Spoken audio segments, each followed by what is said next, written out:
week on NWP. Talking about that E3 hype, y'all. That red hot E3 hype.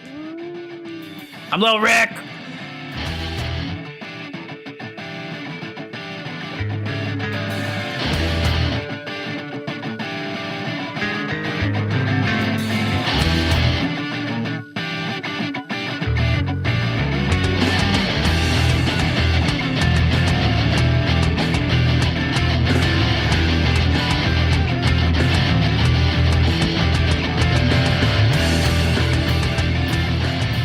Hello, everyone, and welcome to Nerds Without Pants, episode 115. We cover everything while bearing it all. I am Julian, and I am joined, as always, by Patrick. Wubba lubba dub dub. That's stuff coming out of his mouth. And also Angelo. Patrick is way more excited than I am about E3, apparently. Well, we'll get to that.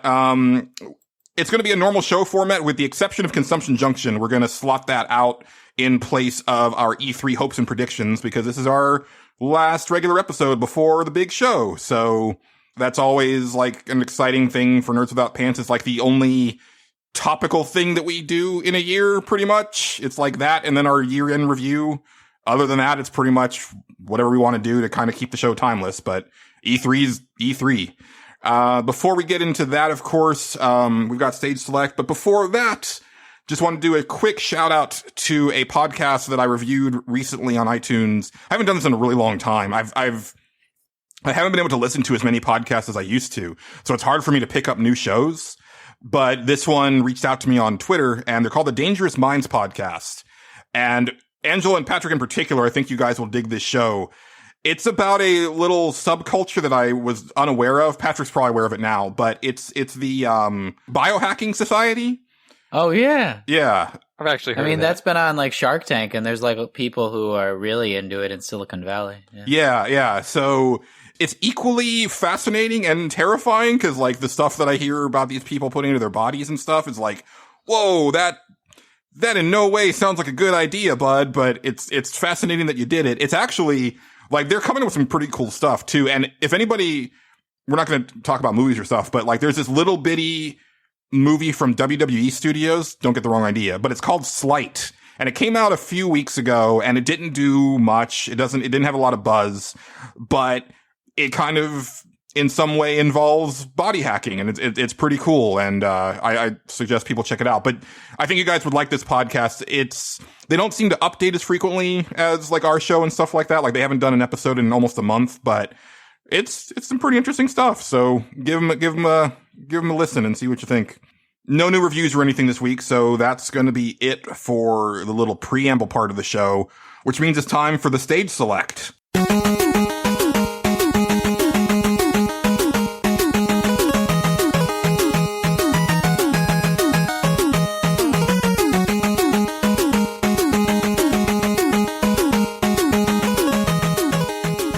And this week's Stage Select is my Stage Select, but it's actually via Catherine Hauser, because, again, she saved my bacon by coming up with a really good topic, which is top 3 lines or bits of dialogue in video games, which you can make as difficult or as easy as you want it to be. For me, I thought it was going to be super easy, and it was. I came up with my stuff really quickly. The hard part was narrowing it down because as I kept thinking about it, I just kept adding more and more quotes, and I was like, "Is this better than my top 3? Maybe not." But I kept waffling back and forth, and I have it locked in. So, Angelo, how about you give me your number 3? This was harder for me for different reasons. I actually had a hard time coming up with like 3 lines that I really remembered that like really stuck out to me. I mean, there's one. My number 1 is there because it's the first thing that came to my mind. I feel like I know 2 of yours already, and I'm going to be really? curious to see if I'll be curious to see if they match up. I think you know one of them. One of them would definitely be like the Doom guy, what he says during the opening, except he doesn't say anything, which is why it's great, and that can't count. Yeah, that doesn't work. He makes a that's statement, the same as what Link but he says. does it without words. Let's see. So I have to kind of set this one up a little bit for it to make sense. It's from Nier. so early. A record It's breaker. number 3. It's not number 1. So here's the thing. There's a lot of banter that goes on in that game.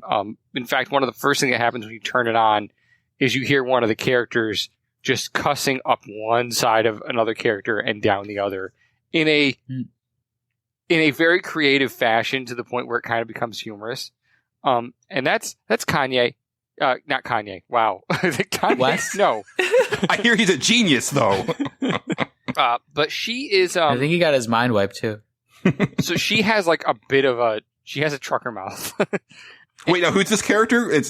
What's her name? It's spelled like Kane, but it's Kanye. It's like it's not pronounced like Kanye, but I keep slipping up and saying that. And it's spelled like Kane. It's Kaine. So that's part of this whole thing. She's kind of a handful, but she's a really good fighter, and they like having her around. She's got a very complex situation that she's in, and she's angry all the time, and justifiably so. She's kind of gotten screwed as far as like life goes. She also has a lot of good banter with Weiss, who is a talking book, and he's kind of uppity and snotty, and he's constantly like talking down to her and giving her a hard time. His favorite thing to do is call her a hussy, which is hilarious. But anyway, I love that word too. It's a one of my great favorites. word, and I forget the actor's name. We looked him up before, and I've heard him in a dozen things, and I love him. But I can't think of his name right now. The voice actor. But the way he delivers it is just like dripping with such pretentious venom. It's beautiful. Anyway, there's a temple that you are exploring where you can go into rooms and they have rules like, okay, in this room, you can't do this or this. And one of your characters gets kind of captured right off the bat for breaking the rules. Then she goes into another room after a while. I forget like all the details behind it, but it's been a bit. And the rules appear, and she just starts going, F this, blah, blah, blah, blah, blah. And she starts immediately breaking one of the rules. And then the little block, it's like a floating cube that comes over and like pulls her up with a tractor beam and just starts dragging her out of the frame. And as she's going out, you just hear this stream of profanities just drift off into the distance as she's being dragged away. And Weiss just goes, I suppose we'll have to find her as well. And Nier just goes, yep. And it's just it's all in the delivery. Look up the scene if you can. I'm sure it's on YouTube somewhere. But just while she's slowly getting dragged away and just like swearing and everything, it's amazing. But there's a lot of that in that game. So, is the first Nier M-rated? Oh yes. Oh, very. I didn't know that. Very, very M-rated. The title screen the title screen before the actual title appears is her just swearing up a storm with F-bombs and everything. Like, she's angry. So, and that quote is tremendous as well. So, it'll make you smile. Excellent. And we got the Nier mention out of the way already. Smooth sailing from here on out.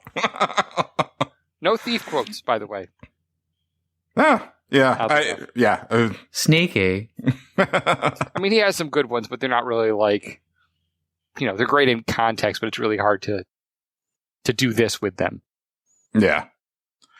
Patrick, what is your number 3 quote, sir, or dialogue, or what have you? Right, yeah. Mine's actually more of a quote than dialogue. I picked 3 that are just really short, succinct things that I might even put on my body. And my number 3 is, "It's dangerous to go alone. Take this." Nice. That's a good one. Yes. Yeah. Yeah, I didn't look at anything, and I just closed my eyes and thought what dialogue have I seen before in a video game that would stand the test of time, and that's something that everybody could feel a part of, even if you haven't played the entire original Legend of Zelda. It's just so classic. Well, I mean, yeah, it's super iconic. You almost don't even have to say the game, but yeah, it's the original Legend of Zelda for those that don't. But the fact that you are picking that as one of your quotes, and I am quite sure that you did not play that game when it was first released. Not entirely. That quote, you had to kind of catch up with that quote, and you still like it. You know what I'm trying to say? Oh, it's not your generation's thing. That's kind of. Although really I was cool. born the same year that Link was born. Yeah. Yeah. Exactly. I am Link. His hair is pink, though. You're far more charismatic and personable than Link. Yeah, I was trying to think of like my favorite Link line, and then I just thought my favorite line that he says is, I like that. That's good. That's it. Are you sure it's not, well, excuse me, princess? That's a good one, too, though. It's not. So that is from a game, isn't it? No, it's just the animated series. I thought for a second it might be one of the Philips, but you're right, it's from the show. Yeah. I was like, where does he say that? No, that's really good. I'm surprised, actually, that they haven't revisited that line in some way. Like, I don't, like, even in Breath of the Wild, I mean, unless it's, like, hidden somewhere, but, like, it's just such an iconic line, you know? Like, it's on t-shirts and stuff. It's the first thing you see in The Legend of Zelda, unless you don't know what you're doing, right, and you don't go into that obvious door. And I didn't the first time. There's songs written about that quote. Yeah. It's dangerous. I'll put one in the show today. I've used it before, but I'll use it again. And there's actually, like, there was a YouTube series, The Legend of Neil, that very much focuses on Link's relationship to the old man. Like, the old man pops up all the time. Yeah. Well, that's awesome. That's the podcast I need to listen to. Well, it was a show. Oh. He had Felicia Day. Day. Never mind. Felicia Day played the fairy. Oh. They had some of the people from the guild pop in here and there. Like, it was around the time that the guild was really, like, taking off in popularity. Nice. Is that line in Breath of the Wild at all? That's what I was saying. I didn't see it. I expected it. There's so many people that I didn't meet in Breath of the Wild. There's an old man at the very beginning who I totally expected to drop that line, and I was waiting for it, and it didn't drop, and I was disappointed. Does he not come back? I don't know, because I haven't beaten the game yet. Because, I've seen the first 20 minutes like 100 times, and I figured he's a big part of this for me. Like, he's got to be in more of it. He's a big part of the game as far as setting you on your path. Big part of the setup. Yeah, he's not a big part of the ongoing story, but he's a major character. But if he shows up again after, like, the first couple hours, I didn't see him, but I also didn't get, like, all the flashback memory stuff. So he could very well be in some of that stuff, and I just didn't get it. You know what I was thinking? Like, what if the old man from this and the old woman from the Wii, like, Skyward Sword, like, they had Link or something like that as a child? Some of that Hyrule Historia stuff going on. Or at least they should date. Like, I mean, I don't know if it's a canon, but they should totally get together sometime and see what happens. I'm sure that there is some fanfic along those lines that you can find. Always. Yeah, their daughter's probably Midna or something. Yeah. Anyway, my number What's three. your three? My number three is it's one that gets me verklempt every time. Like, even now, like when I talk about it, I'm gonna get a little. But it's the first two lines of dialogue from Final Fantasy X during the very iconic Xanarkand piano theme, where it's Tidus saying, "Listen to my story. This may be our last chance." Angelo, like, you had brought up that particular piece of music on this show a long time ago before you had played Final Fantasy X. Yeah. And when you and I started playing it together for Backloggers Anonymous, I told you, once you see that scene in context, it's a completely different scene. Mm-hmm. And it really is. Like, it so much stuff has happened to those characters by the time you get to that moment. And then knowing where those characters are going once you've beaten the game, it's like, you really won't have another chance, Tidus. Mm-hmm. You just won't. Yeah, it's a great setup, though, that they give you that one snippet right at the beginning of the game, and then you don't see it for 40 hours, you know? Yeah. And then you see it again. Yeah. That was smart. Yeah, it's that in medias res Greek mythology type of story that's being told. Yeah, and also, like, for me, like, playing it the first time, you know, like, back in 2001, I mean, this was the first line of dialogue from a Final Fantasy game that was spoken. Right? And I was relieved that it sounded good, like it was acted well. Like people give that actor a lot of crap, and they'll say like the voice acting in Final Fantasy X is bad. I will always counter that and say, compared to the stuff that was going on back then, it's really good. And especially considering that they didn't have, they were working within the timing constraints of what was already voiced dialogue from the Japanese voice actors. They did the best they could with like what they were given, you know? Right. And we mentioned this before, but everybody points out the laughing scene. And then when I saw it in the game, I was like, wait, he's laughing bad. It's supposed to be like intentionally. Yeah. So why are you making fun of him laughing bad? Because this is actually good acting, because he's supposed to be laughing bad. Yeah. I don't understand.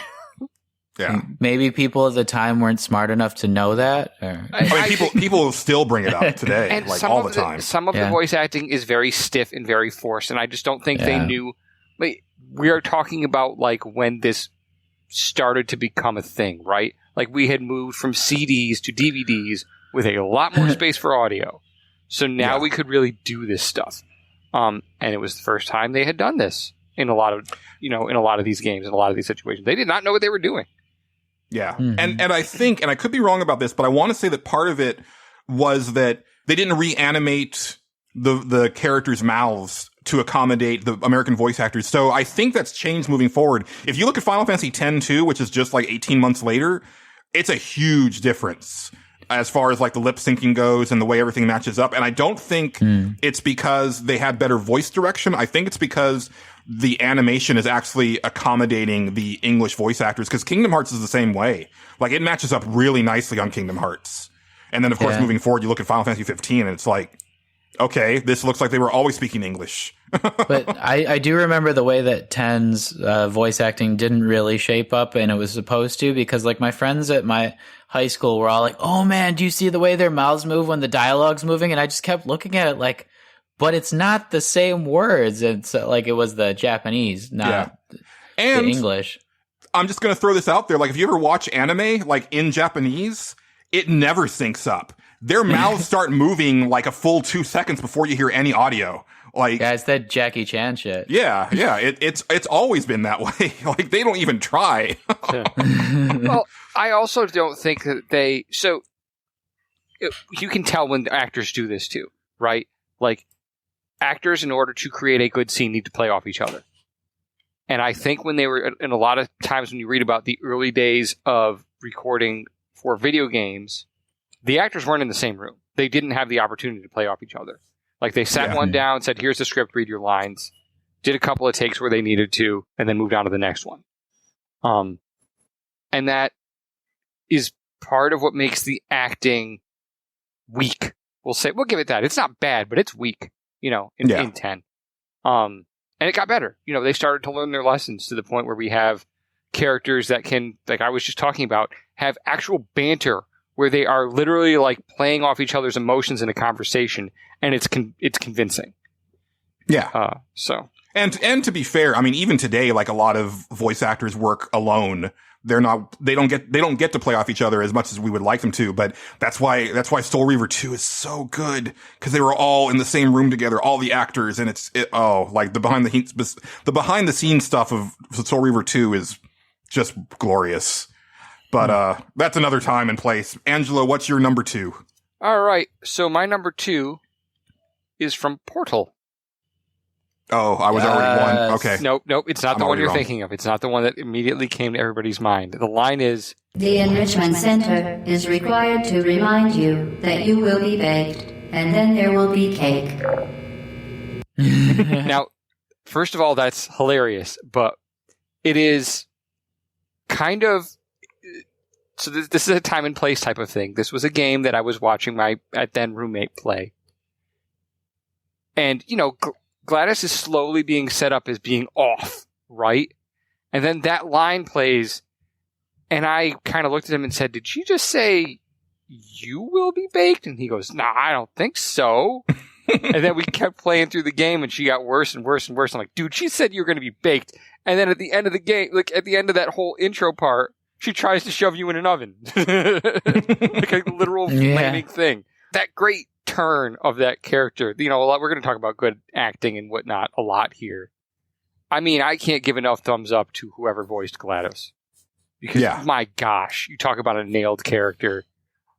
Mhm. Like, the tone, the lines, the delivery, everything is spot on to sell stuff like that. Where she just says it so nonchalantly. But did I hear that right? And then you're like, well, maybe I did, maybe I don't know. I'll just keep playing. And then later on, you're like, oh yeah, I heard that right. That was real good. So that's my number 2. She's so good that when they used the same voice actress as the onboard computer in Pacific Rim, my initial reaction was, get out of that robot, you're gonna die! You've got a homicidal computer. You're in a Stop. murder robot, run. No, that's really good. That's not one I was expecting from you, so I'll let you know at the end if you end up not saying any of the ones that I thought you were going to say. Okay. Yeah, I was trying to get like Portal in there somewhere today because today I was at the Rickmobile and the guy in front of me had like the cube on his like right shoulder, and I was like, oh my god, that's amazing, I need to get that in my quotes, but for some reason I couldn't. Oh, well, what was your number 2, Patrick? I actually would have thought that I figured there was going to be some Portal on here, so I'm glad that we got some.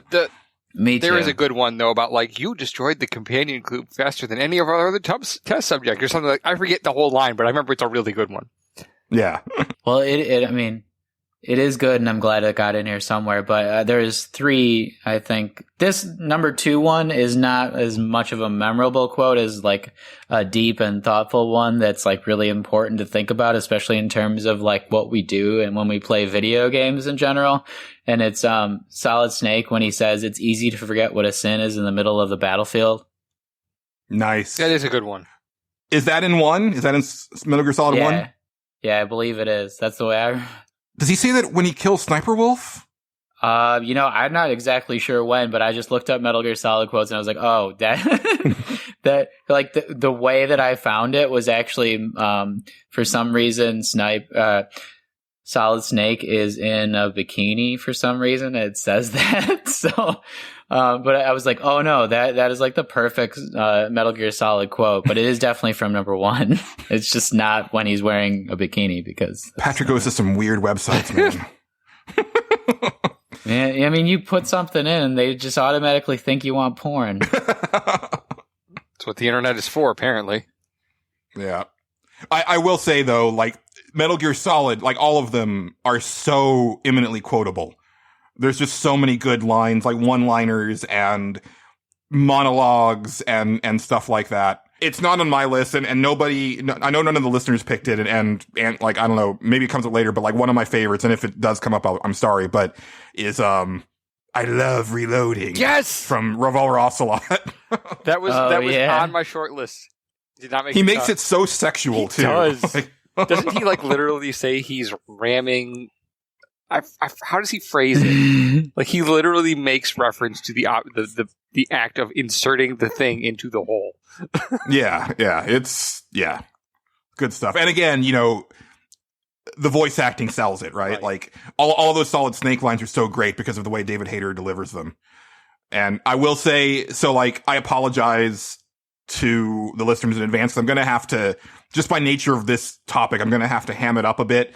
I'm going to try to throw in as many of the actual bits of dialogue in here as I can, but sometimes, like, I'm just going to have to perform it, and I'm sorry. My number 2, I won't have to perform. So here's the thing. There's a lot of different ways to come at this topic, right? And I had so many of these that were like, that I love because they're bad, like they're badly delivered or they're badly written. Like there's I had a lot of like English in here and a lot of like poor translations and stuff like that. And I was like, no, I can't fill my whole list up with that stuff, but I have to have at least one that's just quintessentially cheesy. And All Your Base? No, I never even played that game. So I don't like, I only know it from the meme. Zero Wing is actually pretty good. Is it what did it come out on? It's a shooter. It was on the Sega Genesis, and it was an arcade release. Okay. It's actually a pretty good shooter, and it has a pretty good soundtrack. I knew multiple people who said that quote, and I was like, but I don't even know what game that is. Yeah. When Angela said the name, I remembered that I looked it up, because that does sound familiar, but I've never played it. I've never even seen it. It's pretty cool, actually. Like, I wouldn't mind owning a copy at all. It's probably super expensive. But anyway. the meme may have made its price go up a little bit. Yeah. So when you're talking about cheesy lines of dialogue from video games, you gotta bring up Resident Evil. I mean, you just gotta. Oh, yeah. And when you're talking about cheesy lines of dialogue in Resident Evil, it's gotta be the Master of Unlocking. We should start from the first floor, okay? And, Jill, here's a lockpick. It might be handy if you, the Master of Unlocking, take it with you. Oh, is it? I thought Yeah. I thought maybe Jill Sandwich. Jill Sandwich is a close second. I think, I don't know which one I like more. But Jill Sandwich actually that sounds like something that someone would say in a stressful situation to break the tension. But calling someone the Master of Unlocking is simultaneously awkward and strangely expository. Like, you're letting the player know, oh, this character knows how to lockpick, because Chris doesn't know. Like, he can't pick locks. But it's just the worst way to go about it. it's also so much of that, though, is weighted on how badly it's acted. Yes, in, like, absolutely. the right way. Like, the Jill Sandwich is like, you were almost a Jill Sandwich. It's like, oh my gosh. Who talks like this? It's not really the voice actor's fault. It's very much voice direction. And I know for that game and Shenmue, it was both a situation where there was English actors recording in Japan with Japanese directors saying, go slower. People need to be able to understand you. And this is what you end up with. Didn't Shenmue have the quote where the guy said, I used to be Chinese? Wasn't that Shenmue? Maybe. I think that's a Shenmue one. I mean, the obvious one is I'm looking for sailors. Also that.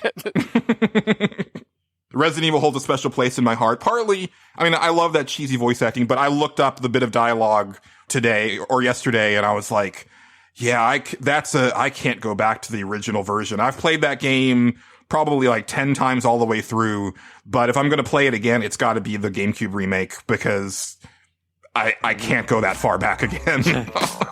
It's not good anymore. All right. Yeah. Yeah. Oh, yeah.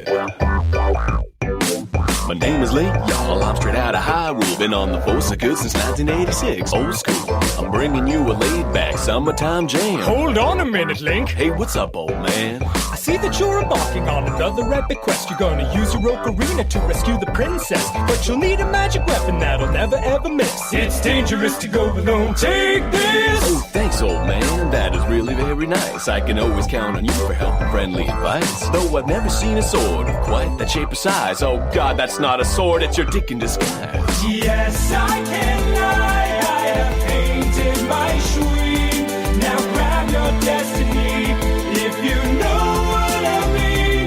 Wait a minute, Link, don't leave the cave. Where do you think you're going? This is a great chance to follow. Which brings us to our number one. It does. I'm excited. I'm excited for mine. Angelo, what is yours? So, there are a few other franchises that have their "It's dangerous to go alone, take this" line. I think Final Fantasy has theirs. I mean, it's as well known, but not for the same reasons. It's from Final Fantasy IV. Yes! Is it the same one? Did you pick the same one?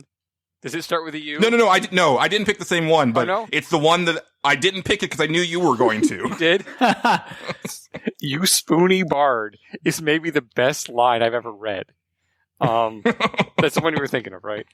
Oh, yeah. And I mean, I think Why does that happen? What is if this? you ask anybody to quote something from Final Fantasy, apparently except Patrick, like, think of a line, I think a lot of people would think of you spoony bard. So thank you, Mr. Woolsey, for that gem. It is infamous. It's great, though. It was before my time. Because it is, but it's also delivered by Tella, who is like a grouchy old man. And if you were to picture like a grouchy old man using outdated insults, like, it actually works in the weirdest way. I don't know. I loved it. Like, Yeah. I love it both ironically and unironically in a weird sort of way. So it's fantastic. And for people who may not know, and Patrick, like, just to flesh it out for you. So Tella is the wizened old sage who's looking for his daughter. And when you find her, she is in love with Prince Edward of Damcyan, who is a bard, which automatically makes him lame. And he's a weakling and a coward, and just, there's not much about Edward to like. But as soon as Tella finds him, like, a battle ensues between Tella and Edward, and Tella's hurling insults as he, like, hits him with his cane. But of course he's a sage, so he's doing, like, 1 hit point of damage, if anything. And Edward's pleading for him to stop, and then at one point Tella says, "You spoony bard!" And it lives in infamy to the point that, as you said before, Angelo, it lives on. Like, in new translations, that line of dialogue is still there. It's in an early quest in Final Fantasy XI. If you're starting out in Sandoria, there's a quest line where somebody pickpockets somebody, and they're running through, and you're trying to retrace their steps, and you get to, like, one of the gate guards, and he says, "Oh, yeah, I saw that person just run by me. She called me a spoony bard and then, like, just ran off." Yeah, that's So that should never die. And I'm glad that Square kind of, like, recognized that. I mean, if they didn't know any better, they would have gone back and maybe rephrased that into something different. But somebody was, thank God, paying attention, because that needs to not go away from any republications of Final Fantasy IV. Just real quick before we move on to Patrick's number one, like, I would say that, like, I know Ted Woolsey gets, like, a lot of flack for his translations of Final Fantasy 4 and 6 on the Super Nintendo, but I stand by him. I think that they're really well done, and I felt that those stories made sense at the time. It's not like Final Fantasy Tactics, where good luck figuring out what that's supposed to be about, because the translation is so poor. And there's really no excuse for it by that point, because, you know, Final Fantasy VII was an almost one-to-one, you know, faithful translation of the game, right? Like, they didn't really take a lot of liberties with it. I mean, so yeah, they were offering up some of the best localizations for their time. They really were. Like, they knew they had very, when they got a Final Fantasy game on their hands, they tried to handle it the best they could, and I think Woolsey did the best he could. So, Patrick, what is your number one, sir? I'm just wondering if you could guess it. Like, what do you think? It's probably something easy. Well, you had tipped your hand earlier that you had one from Overwatch. I was going to say, was it Heroes Never Die or something like that from Overwatch? Oh, no, it's not. I mean, I wanted something from Overwatch, but I wouldn't put that at number one. I mean, maybe in the top 10. Okay.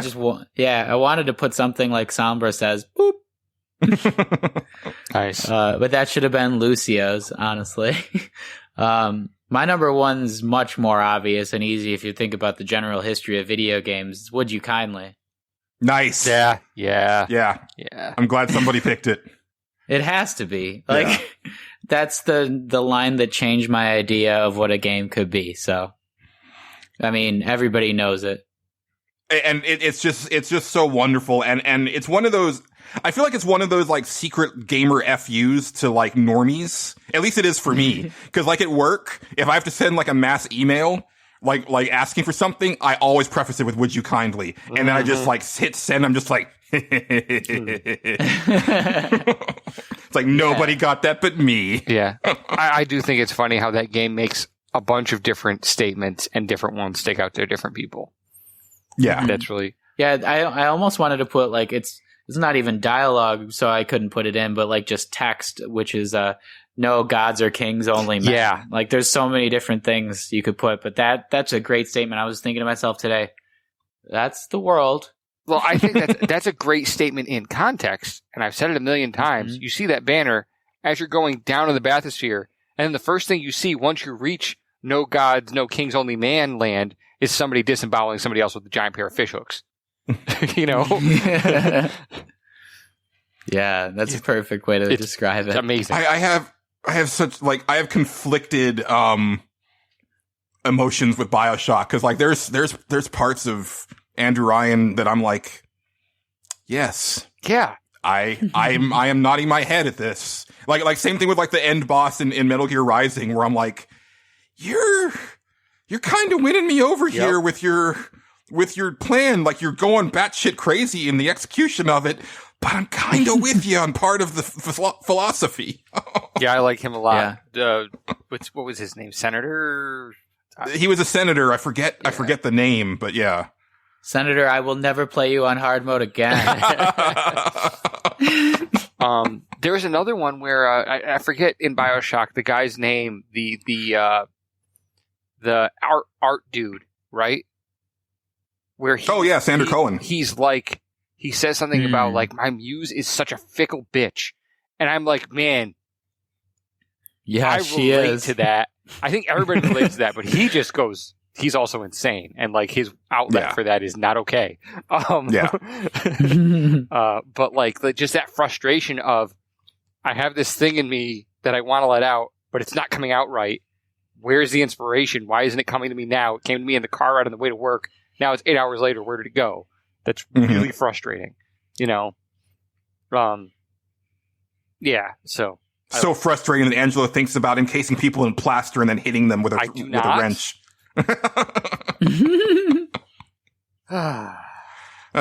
Anyway, that's a great one, Patrick. BioShock is very quotable, too. So yes. Yeah. Right, yeah. The only question was which one. Yeah. Very quotable for a game where the main character doesn't say a word. Except at the very beginning. Like, he is talking in that intro part. Which is weird when you think about it. He talks at the end, too. I think it's the same voice that does the ending narration. No. It's Oh, is it one of the sisters? No, it depends on the No. It's the doctor who's over the little sisters that she does the narration. What's her name? Oh, crap. Yeah, okay. Yeah. Okay. All right. This next one, my number one. So, okay, here's the thing. I'm going to have to perform this for Patrick and Angelo because, like, I have to. I'm going to cut that and put the actual audio in here because I don't want to embarrass myself on the show. But I got to do it for Patrick and Angelo. This is old dialogue, but, like, I didn't even have to look it up because I've said it so many times for some reason. Like, I would just, like, say this randomly just when I'm doing things. I don't know why. It's from Blood Omen Legacy of Kain for PS1. It's when Kain is being turned into a vampire. And he says, Vae Victus, suffering to the conquered. Ironic that now I was the one suffering. Not anything as pedestrian as physical pain, rather the cruel jab of impotent anger. The hunger for revenge. I didn't care if I was in heaven or hell. All I wanted was to kill my assassins. Sometimes you get what you wish for. The necromancer Mortanius offered me a chance for vengeance, and like a fool, I jumped at his offer without considering the cost. Nothing is free, not even revenge. And Simon Templeman is like a god when it comes to voice acting, and I wish that he did more in video games. Like, he's really just done Kain, and there's no more Kain, so there's no more Simon Templeman in video games, and that's a crying shame. He's a stage actor. But what does that quote mean? Vae Victus, well, it means suffering to the conquered. Like, that's what Kain says when he kills people, in the first Legacy of Kain. So when you get on to like a really good, like, hot streak, he'll just yell, Vae Victus! And in this first scene, like, he explains what it means, and it's basically just him, like, he goes on, like, there's more dialogue in the part that I'm playing, so the listeners have already heard it, but he basically goes on to say that, you know, he was just so angry at his untimely demise that he wanted revenge, and so the necromancer Mortanius gave him a shot, and he just took it without even thinking about the cost. And then he comes back as a vampire. And so the first Blood Omen is very much about Kain's journey from hating what he is and trying to find a cure for vampirism to embracing what he is. And then that sets up the rest of the series, where not only is he happy to be a vampire, but he's happy to become ruler of the vampires and destroy the world of Nosgoth and, you know, basically reshape it in his image. So it's a very interesting story arc for, you know, a pretty primitive game. You know, that was 96. And even then I was like, this is like Legend of Zelda for adults. Because it really is. It's an overhead action RPG, but it's gory as hell. It's dealing with some very mature themes. It's got a very well put together narrative. Once you start unraveling, it's like, this is really good, especially for the time period. And I know we're not talking about Soul Reaver, but when Raziel starts to out-evolve Cain, Yeah. it also explains why he is so friggin' pissed about that. Yeah. Right? Because the only thing he has after all this, the thing that was the thing that he was able to use as a coping mechanism, was I'm a vampire, but I'm top dog of the vampires. Like that's how I'm going to deal with this. And then here's Raziel all of a sudden with wings, and he's like, "Nope, you gotta die." Yep. I miss that series so much. It was really well done. Yeah. Well, as always, we have a bunch of comments over at pixelbit.com. We got some new people on here as well. And again, I apologize ahead of time for some of these where I'm going to have to butcher them. Super Step is the first one up. His number 3 comes from Horizon Zero Dawn, and he says, very early game spoilers. I think this is super early. This is between Tirsa and Aloy. Tirsa says, always that is what I believed, that you came from the womb of the mountain. And Aloy says, but this isn't a goddess, it's a door. And he goes on, he describes that Aloy's outcast status and skepticism of her tribe's beliefs and rituals is a big part of why I want to play more of the game and relate to her. Yeah, this is really stretching what counts as best dialogue, I know. I guess it just drives certain themes in the game so far home for me. Unfortunately, I don't really have context for it, but I really want to play that game. I feel bad that I haven't played it yet. Yeah.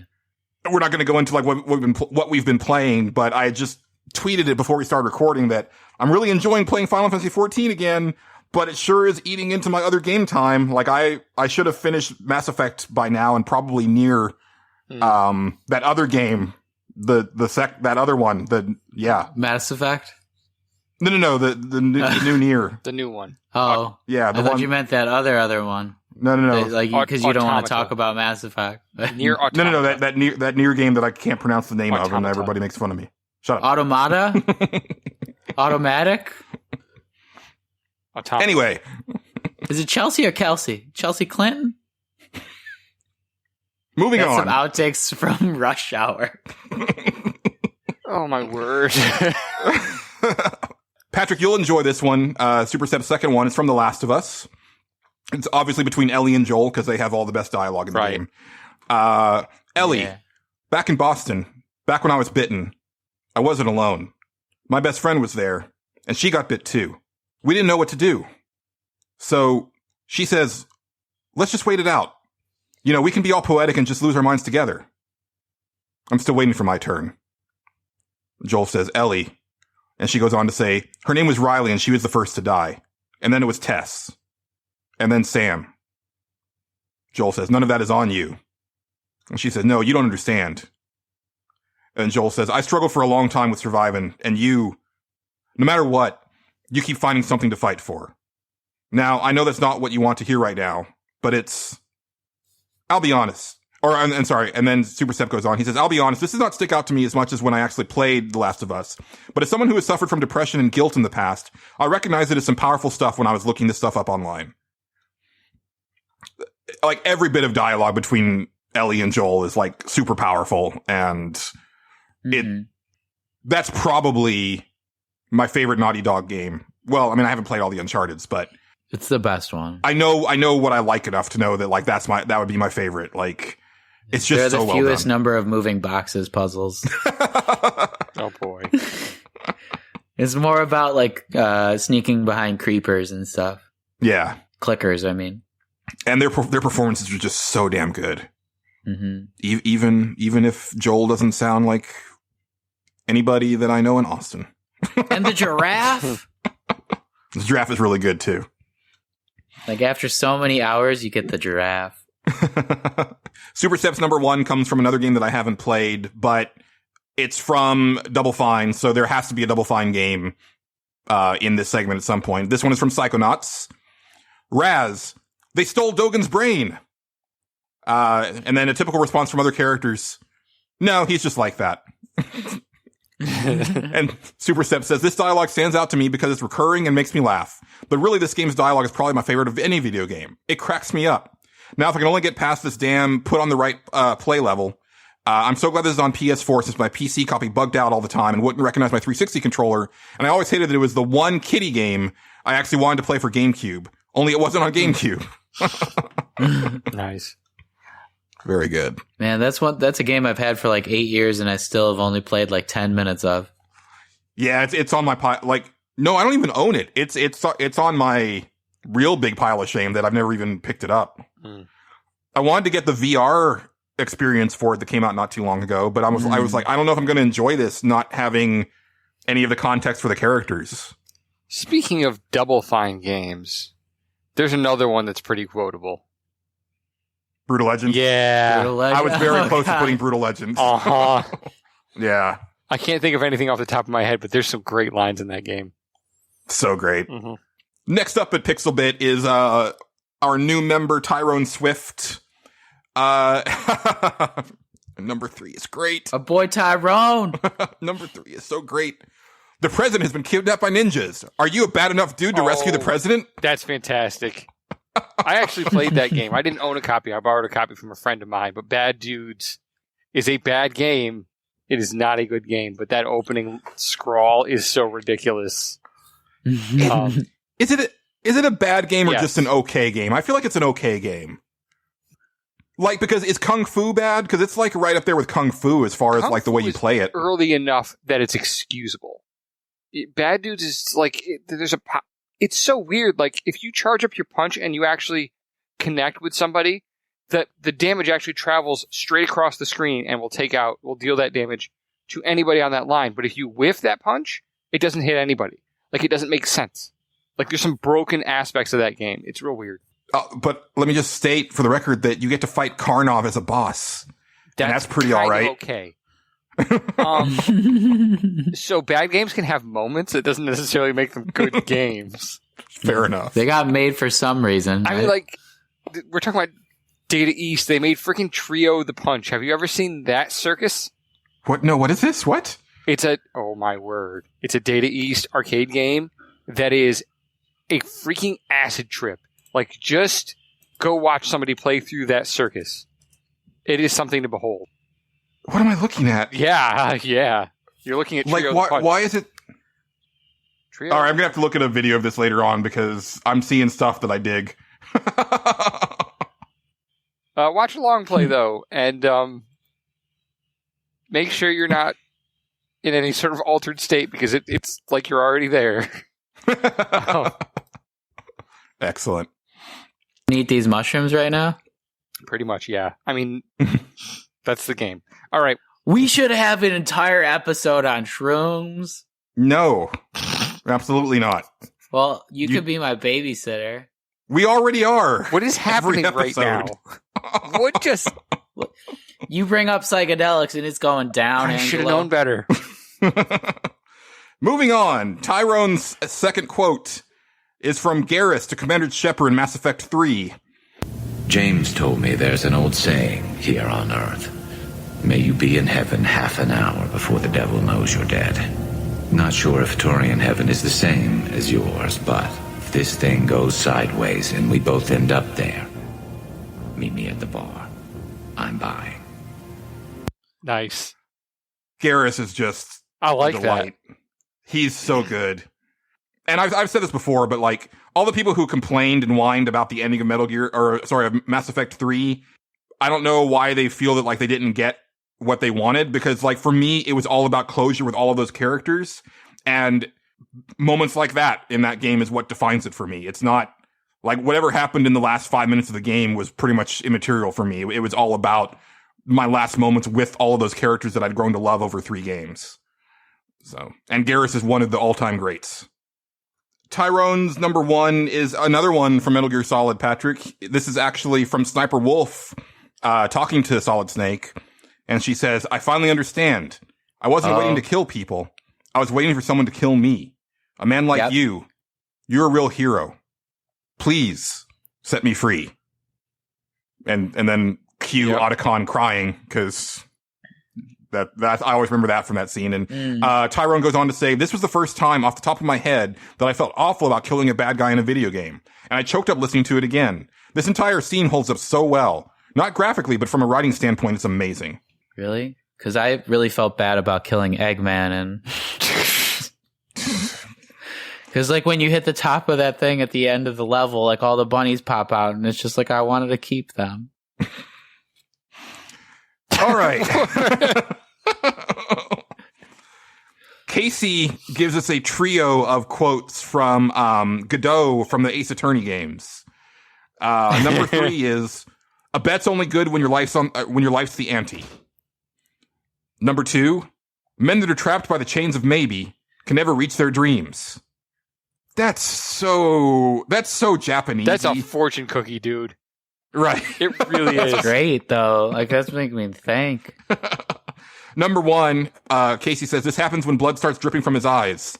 In my world, the color red doesn't exist. These must be my tears." I don't get it. Wow. I have no words. But how does he know it's red if it doesn't exist? I'll leave that to you, Patrick. I don't know. I'll figure it out. I don't know enough about Ace Attorney to understand GLaDOS, but I think it probably has something to do with his character specifically. Yeah, I'm sure. I know that Casey. That's like one of Casey's favorite characters. Period. Oh yeah. I want to shout out to Casey then, like what he should probably play, since I'm guessing he's played all of the Ace Attorneys, it sounds like at this point. But yeah, I was getting back into Danganronpa, and it's all about like these kids who are, I don't know, they're makeshift attorneys in this school that got shut down because of unforeseen reasons, and the only way to get out is in a battle royale style where like you have to kill somebody and get away with it, and if you kill somebody there's a trial, and like you are a lawyer and you have to like piece together the information in the right way. And there's 3 of them so far, and they're all on Vita. They're all getting re-released on PC together, I think, and they might even be coming out on PS4 this year. But yeah, if he hasn't played those, it's definitely like the thing to play next. And the first one's frustrating. I've talked about this before as far as the gameplay, but like the story itself, and it's supposed to be just like an interactive novel, is so good that I suggest, at least for the first one, getting the walkthrough and just like putting it next to you while you do it, because the story is so good. It's just like the controls are finicky and you're not sure what to press at a certain point, and you have to restart and do the same thing over and over again until you get it. And you should probably just figure it out that way to begin with, and not like throw the Vita like I did. That's kind of how I've been telling people to play the first Zero Escape game as well. Because some of the puzzles are fun, and then some of them are like, no, just look that up. Because it's not necessarily about the puzzles. The puzzles are necessary to the game. Like, don't get the iOS version because the puzzles aren't even in it. But the puzzles are necessary to the game because they break it up, right? So you're not just reading constantly. But at the same time, you shouldn't be on them for as long as some of them are going to make you be on them. It will just annoy you. Just look it up. That's totally what it's like in Danganronpa. It's like they say that something is evidence, and then like there's 3 pieces of evidence for the evidence or something like that. And it's like, well, I knew that, and I said that right at the beginning, but the only way you won't get frustrated is like if you know exactly what you're doing. So there you go, Casey. Zero Escape and Danganronpa. And I have the Danganronpa games, by the way. I want to play them when I'm done with the Zero Escape games. So yeah, cool. Yeah, and I got Zero Time Dilemma, the second one or whatever. You should really play the first one first. Right, that's why I haven't played it. It was just a free... They gave it out PS Plus for free one time, and I figured maybe they'll give out the first one, but I think I have to buy it on 3DS or something. I don't even know if it's not on like a PlayStation system. Yeah, I don't want to sit on this for too long, but you should should play the first one first with a guide. The second one you shouldn't need a guide for. Nice. So. Or maybe I'll just watch a playthrough. I think you should play it. I think there's some things... No, I'm serious. I think there's some things in there where you really should play it. I don't know. I need to save time. Well, speaking of saving time, we've got a lot of comments to get through, so we need to move it along. Next up is Jamie, our fellow writer at Pixelbit. His first one comes from Super Mario RPG. He says when the game says, Mallow the Tadpole joins your party, although he looks nothing like a tadpole. He says it was a great way to confirm that the game wasn't insulting your intelligence regarding Mallow clearly not being a tadpole. That game is super charming in so many ways. We've actually got another one coming up from another listener. Jamie's second one is from Beyond Good and Evil. This is Uncle Page. You guys are not what I'd call faster than a speeding bullet. I don't remember where that happens in the game, but he says if you played Beyond Good and Evil, you'd love the way it happens throughout the game. Yeah, I mean, Paige is awesome. Mm-hmm. I also think Paige is the reason that game didn't sell well. I hate Paige. Womp womp. Oh. This is PAY''J. Oh, wow. I thought this was Patrick's soapbox. No, it's very French. Lastly, Jamie has a quote from Revolver Ocelot in Metal Gear Solid. And don't even think about using auto fire. Jamie says, he called my bluff right then and there because I was so going to do it. Yep. I've never seen what happens if you do it, though. Oh, I haven't either. I wonder if he's just bluffing now. Yeah, you never know. I mean, I suppose that it could probably pick out how the timing on an auto fire controller is exact and precise. Maybe that's what it is. Yeah. But at the same time, I kind of want to know now. There's got to be a video of that on the internet somewhere. Like, what happens if you do use an auto fire controller? Catherine Hauser, her number 3 is from Ezio Auditore versus Caesar Borgia in the final scene of Assassin's Creed 2. Yeah. I haven't played these games, so forgive me. Ezio, may your name be blotted out. No, I'm sorry. I was like, what is that? Wow. It's a me, Ezio. No, I'm sorry. Ezio. No, he says, may your name be blotted out. Requiescat in pace. Cesar, you cannot kill me. No man can murder me. Ezio, then I will leave you in the hands of fate. And she says, Ezio then proceeds to drop Caesar to his death rather than kill him with a blade. Oh, that is baller. Yeah. That's That's like some shit Batman would do and say, I didn't kill somebody. Right? That's really good. That's all right. Her second one is from Portal 2 from Cave Johnston. All right, I've been thinking. When life gives you lemons, don't make lemonade. Make life take the lemons back. Get mad. I don't want your damn lemons. What am I supposed to do with these? Demand to see life's manager. Make life rue the day it thought it could give Cave Johnson lemons. Do you know who I am? I'm the man who's going to burn your house down with the lemons. I'm going to get my engineers to invent a combustible lemon that burns your house down. That's fantastic. God, the Cave Johnson stuff is so good. It and it's really funny is. because, like, I think Portal 2 is too long, and I feel that that's the part of the game that drags, but it's also, like, some of the best stuff in the game as far as the story goes. So it's like, Yeah. I can't justify cutting it, but I kind of don't want to slog through that part of the game again. I almost wonder if that game has so much good dialogue that it's hard for any one particular piece of it to stand out. You know what I mean? Like, because Wheatley is killing it the whole time. Yeah, It's real good. Funnily enough, like, there's someone else who picked Cave Johnson, and no one picked Wheatley. I almost picked Wheatley. Catherine's number 1 is the final scene with Kefka in Final Fantasy VI.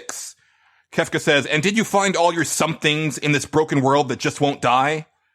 And she says, everyone proceeds to tell Kefka that life is great, including the line, I Kupo my friends from Mog. If they could have animated it in an eye roll for Kefka back then, they would have. Kefka, you make me sick. It's like listening to the world's worst self-help booklet.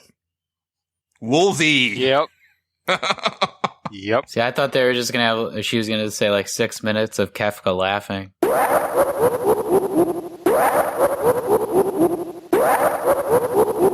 Oh, that's pretty good. That is good.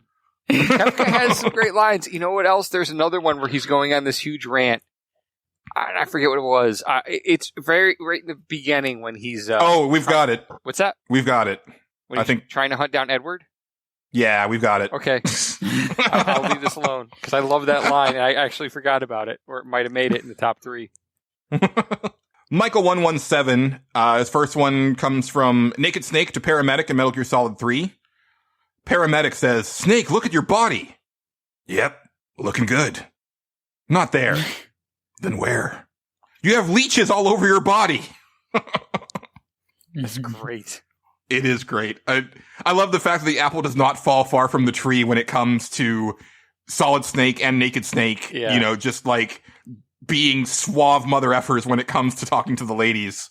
And usually failing, but, you know, good stuff. He literally got a woman who wanted to kill him to flirt. Like, they were actually flirting with each other by the end of the game in the first Metal Gear. Like, that's outstanding. Yeah. Michael 117's second one, he reiterates the Cave Johnson combustible lemons rant from Portal 2. I don't want your damn lemons. What am I supposed to do with these? So we won't play it again, but you heard it. It's great. Angela, you'll appreciate this. The first line of dialogue in Doom 2016. They are rage, brutal, without mercy. But you will be worse. Rip and tear until it is done. Yep. That's pretty good. Yeah. And I still think Doom Guy's answer to that is even better, but he doesn't use words. Yeah. He just rips and tears until it's done. He just rips and tears. He's like, okay. How many times last year did we say rip and tear on this show because we kept talking about Doom? Not enough. We should say it more this year. See, I thought we were going to talk about Doom today, but I didn't realize it'd be yet. It'll be later, for sure. Next up at the site is from Balearic. Let's see.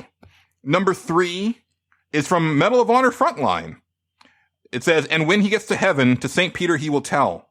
One more soldier reporting, sir. I've served my time in hell. He says, when I played Medal of Honor Frontline for the first time, I'd never played a shooter. Oh, wow.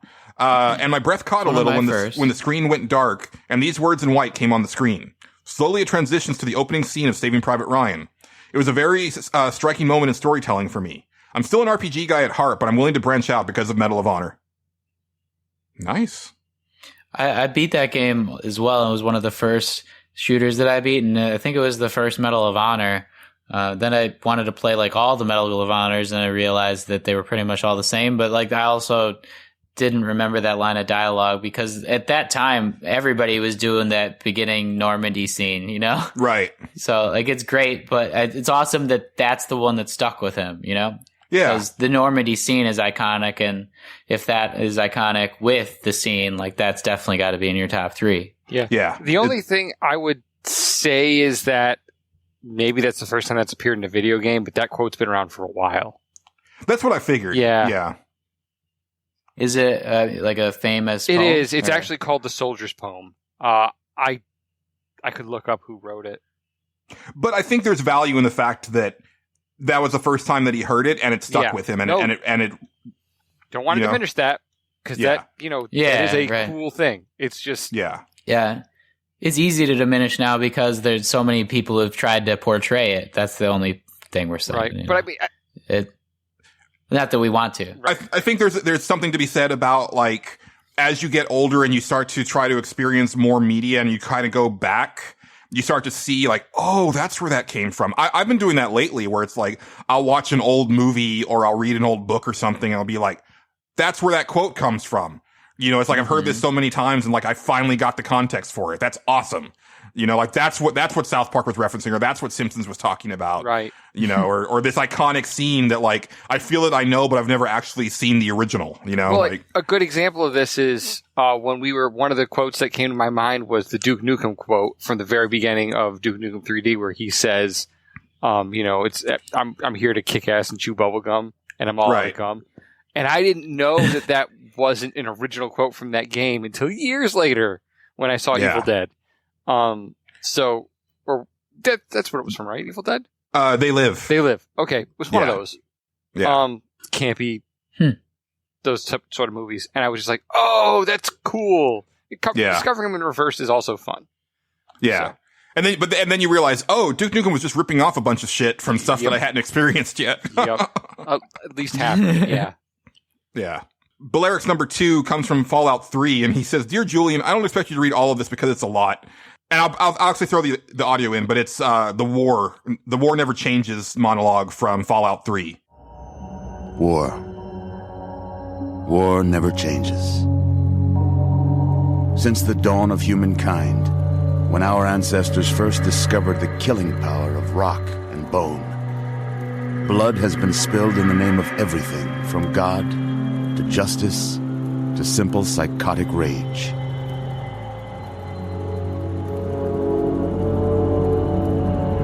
In the year 2077, after millennia of armed conflict, the destructive nature of man could sustain itself no longer. The world was plunged into an abyss of nuclear fire in radiation.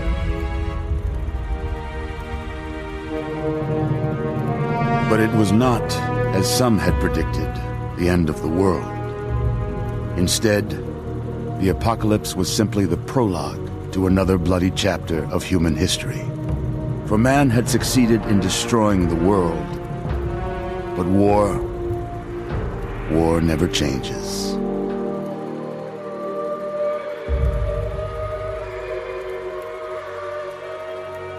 In the early days, thousands were spared the horrors of the Holocaust by taking refuge in enormous underground shelters known as vaults. But when they emerged, they had only the hell of the wastes to greet them. All except those in Vault 101. For on that fateful day, when fire rained from the sky, the giant steel door of Vault 101 slid closed and never reopened. It was here you were born. It is here you will die. Because in Vault 101, no one ever enters, and no one ever leaves. And Balearic goes on to say, Fallout 3 was the first game I played for the PS3, and I was not prepared for how gorgeous the end of the world would look. Everything from the birthday party to the fleeing the vault for your life, and first seeing the ruined capital comes together to make a dazzling intro. But Ron Perlman's soothing, sensual voice provides the rock-solid foundation for it. Mm-hmm. I had no idea. That it was Ron Perlman? He's actually always done the Fallout intros, I believe. I think that's right. I've only played 4. Okay. Yeah, I like that line. And that's the most of Fallout 3 that I know, because I have, as I've said before, I've restarted that game like 7 or 8 times trying to get into it. I can just never get into it, but I should almost have that dialogue memorized by now, because that's the part of the game that I know. I get to Megaton and then I just turn it off. Balaric's, number 1 is Mordin Solus I keep saying Metal Gear, from Mass Effect 3. Had to be me. Someone else might have gotten it wrong. He says, I feel like this speaks for itself. Like countless other folk, I sat in stunned, pained silence as my boy, my favorite, my Mordin signed his own death warrant so that Krogan could survive. If he hadn't already bit the bullet in Mass Effect 2, in which case that line of dialogue is way less important because it's just some random character. Which is one of the flaws in Mass Effect 3, in my opinion, is that a lot of the characters are interchangeable depending on who survived the second game. Huh. Yeah, well, they had to do or it if somehow. you survived it. Yeah, well, if you don't survive the second one, then you end up just having to re-roll a new Shepard. Which kind of takes some of the air out of the tires. Yeah, and I did not. Well, yeah, but you had a game-breaking glitch. Go ahead and leave me. I think I prefer to stay inside. Maybe you'll find someone else to help you. Maybe Black Mesa. That was a joke, haha, that chance. Anyway, this cake is great. It's so delicious and moist. Look at me still. Hey, guess what, guys? X-Reed has a quote from Chrono Cross. Oh, didn't see that coming at all. I didn't know. Did he play that game? I don't know. His number 3 is Kid from Chrono Cross saying, I'll kick your bloody arse so hard you'll kiss the moons. That is a good one. He says, you know I've got to Angelo Chrono Cross into this somehow. Oh. So we can Patrick Game and Angelo quotes, I guess. Yes, you can. He says, I loved Kid's feisty spirit, which was the complete opposite of Surge's quiet, reserved demeanor. This highlighted her tough nature in the game. And wasn't she also, like, raised by Luca? Like, wasn't that part of her backstory? I don't remember. I feel like she was raised by Luca. X-Dream can correct me in the comments. Number 2, Patrick, maybe you'll remember this. Tonight, Gurman joins the hunt. Gurman from Bloodborne. I was going to say, is that Bloodborne? He says, the last words before one of, if not, the greatest climactic boss battles I've ever played. After declining to give up your life, the old hunter, your mentor and guide, decides to take it from you. Fucking wheelchair man. Oh, I just saw that on a YouTube video where they were talking about like some of the like it was like top 7 of the toughest bosses of all time, and he Really? was like the number 1. Yeah. He's not even the final though. I mean, he's hard. Well, no, I'm sorry. That's what it was, because it's like he's the last boss if you don't do like that final thing, but then if you have those items, then you get like the final boss. Right. And that's actually a little bit easier, honestly. You have to be perfect with the way you roll.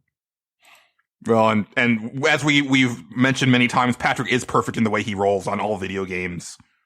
No, dude, that took me. I did not beat it until it got patched the first time. Oh, that probably didn't affect it though. Like your performance on it, I wouldn't think. It did, because before the first patch, you couldn't like play the last boss with other people. Oh, okay. I mean, at least I couldn't. So yeah, I had a second person in there who was able to like make him look a different direction while I just slashed at his back. It's way easier. I mean, that's the way that it was intended to be played, though. But for some reason, they wouldn't let you go into the last boss with other people. At least not with my internet connection. And I got him down so far, so many times, and then he would just slash my entire life away with one hit, and it was maddening. Like, I feel like I beat him 20 times, but I only really beat him once, and that was it. Yeah, nice. Xrian's number 1 is Cave Johnson from Portal 2. I don't know if I have the audio for this one, so I'll just try to, like, emulate the voice as best I can. I'm sorry. Those of you who volunteered to be injected with praying mantis DNA, I've got some good news and some bad news. Bad news is we're postponing those tests indefinitely. Good news is we've got a much better test for you. Fighting an army of mantis men. Pick up a rifle and follow the yellow line. You'll know when the test starts. And Xrian says, I honestly could have filled all 3 spots with Portal 2. Cave Johnson is such a perfect character.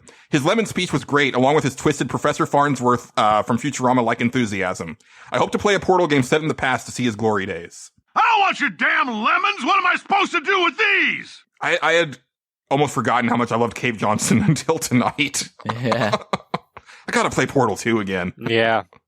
Yeah, I was gonna say it's probably only like perceived as to be too long because of how short the first one is. You know, like it's not that long of a game in general, but we were so used to the quick way you could get through the first one, and a lot of speed runs that people were doing, even that, maybe even just configured levels that people were making too. That it's hard to think this game it should be longer, and no one would ever think that. Yeah, I think for me what it was is, so like I wasn't too big of a fan of the mechanics that get introduced in that middle section with the Cave Johnson stuff where you're doing the liquids. Like that didn't really do it for me, and I felt that like it really slowed the game down. That's what I was about to say. Oh. It slowed everything down. Yeah. So that was my thing, is that like I don't want it removed from the game because I think that's the best narrative and dialogue in the whole thing. But mechanically, I didn't find it as interesting as all the Portal stuff. I mean, but that was the inspiration for Splatoon. Maybe. No. Now that you think about it. Yeah. Lastly, at Pixelbit, we have a new member, Top 5 Bananas. He actually reached out to us on Twitter on the last episode, but he's at Pixelbit now. He says, I easily could have just picked 3 quotes from Earthbound, but I figured I'd branch out a little. Number 3 is literally anything from NBA Jam. From downtown. He's on fire. And my personal favorite, Razzle Razzle. He did not say boom shakalaka, and I object. Oh, yeah. Yeah. I object. Yeah, Boom Shakalaka is the winner. It has to be. God, I love NBA Jam. Yep. It's a really good game in 93. Gosh, that game knew exactly what the heck it was. And freaking, it's so good. Yeah. Top 5 Bananas number 2 is from Super Mario RPG. It's Bowser after losing his castle. Oh, geez, it's Mario. Oops. Okay, calm down. Don't let him see you like this. Hey, how have you been? No, not like that, dummy. Wrong tone. It needs more confidence. Bowser is my favorite part of Super Mario RPG. He's pretty alright. Yeah, I like him.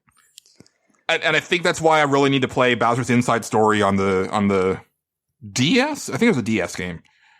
I hear that's the best one of the Mario and Luigi like RPG games. There's so many, I don't know how to even get into them. I know. Yeah. They're long.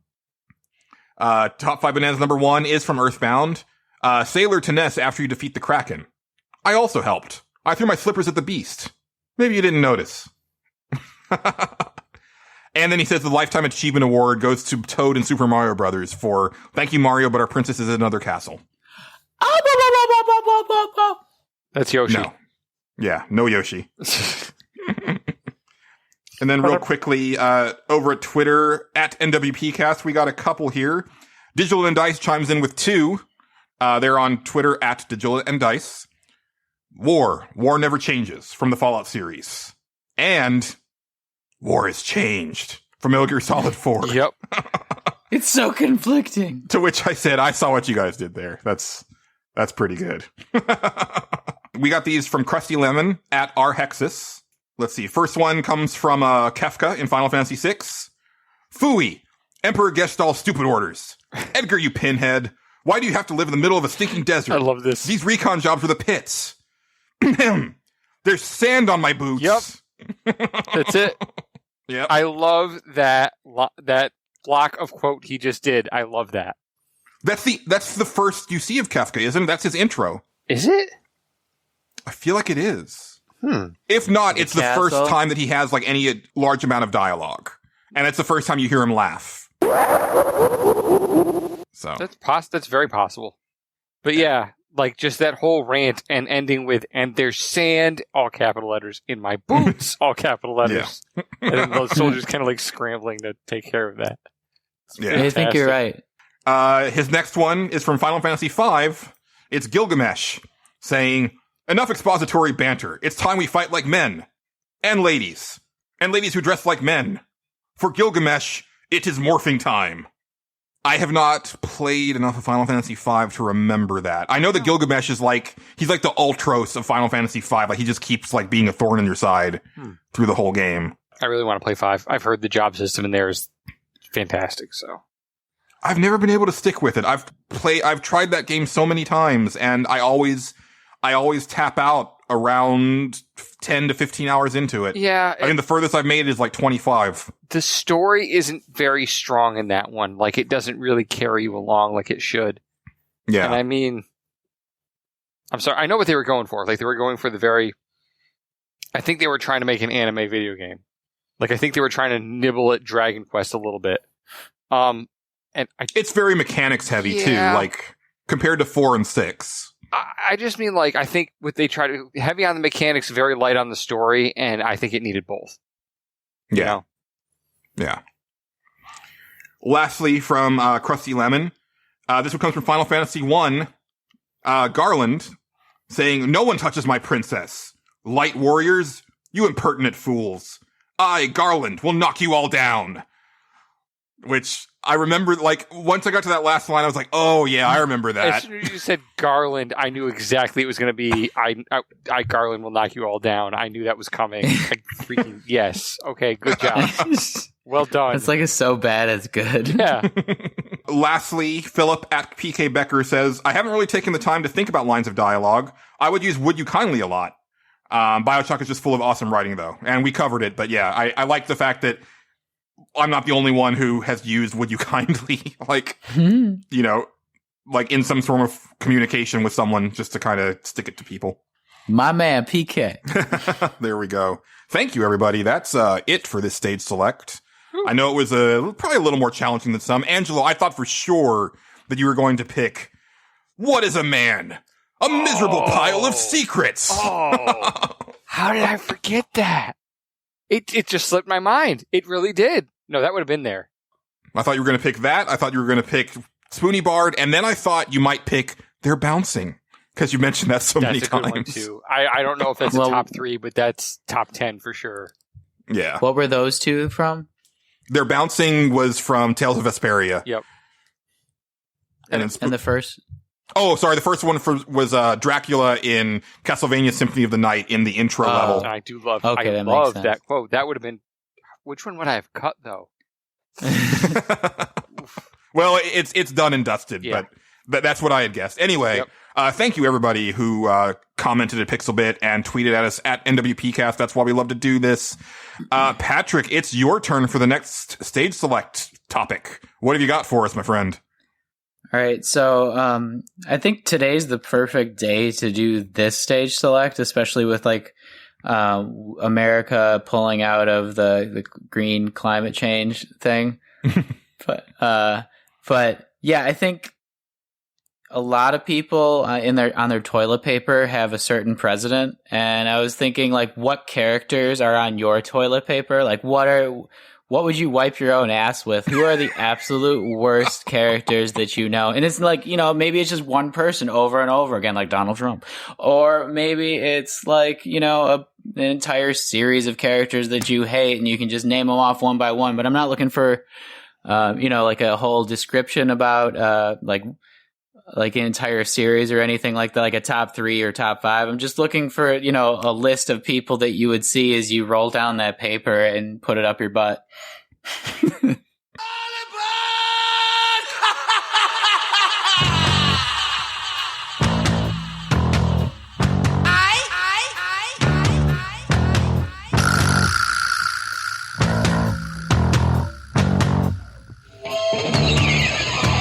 So you don't want just like a certain number, you just like ones that come to mind?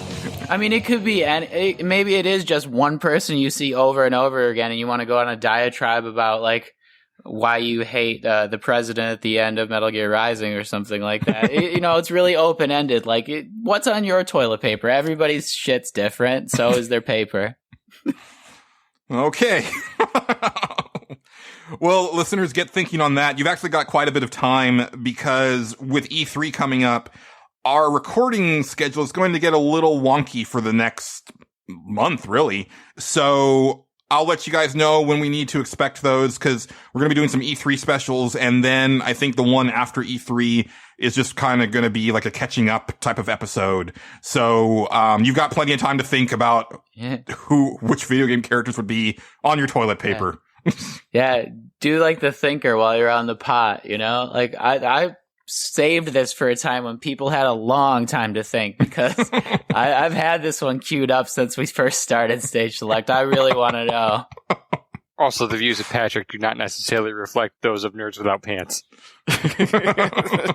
We will move on to some Consumption Junction.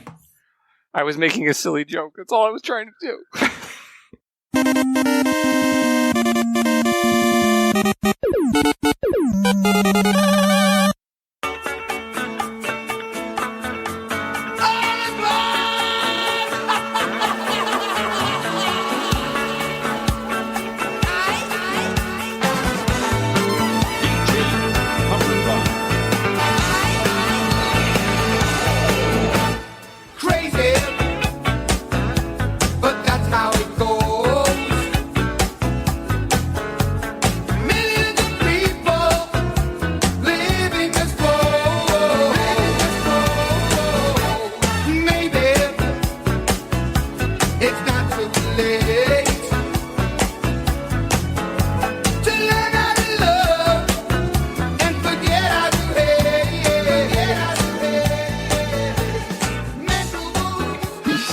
Only we're not doing Consumption Junction because it is the last show before E3, so it's time for us to do some of our E3 hopes and predictions. We're just kind of throwing this into this segment. Like, usually we would do like a whole episode around this, but I'm not feeling too hyped about E3 this year. And I'm even going, and real talk, I don't want to go. Like, if the ticket and or if like the plane ticket and the hotel weren't already paid for, I'd probably just say I'll just lose the money that I paid for the ticket and stay home, because I'm just not feeling it for some reason. I get to meet Casey, so that's cool. We're gonna, walk the show floor together and probably record something while we're there, but I don't know why I'm not excited about this show. Like, you guys feel it too, right? Like, I mean, yeah. I don't have that much that I'm like looking forward to. I feel at this time it's not because I'm not excited about it because I don't think anything good's going to happen. It's just I don't think it's going to be anything I haven't seen before. Like, I'm not going to be that surprised like I used to be. Right. It's going to be great.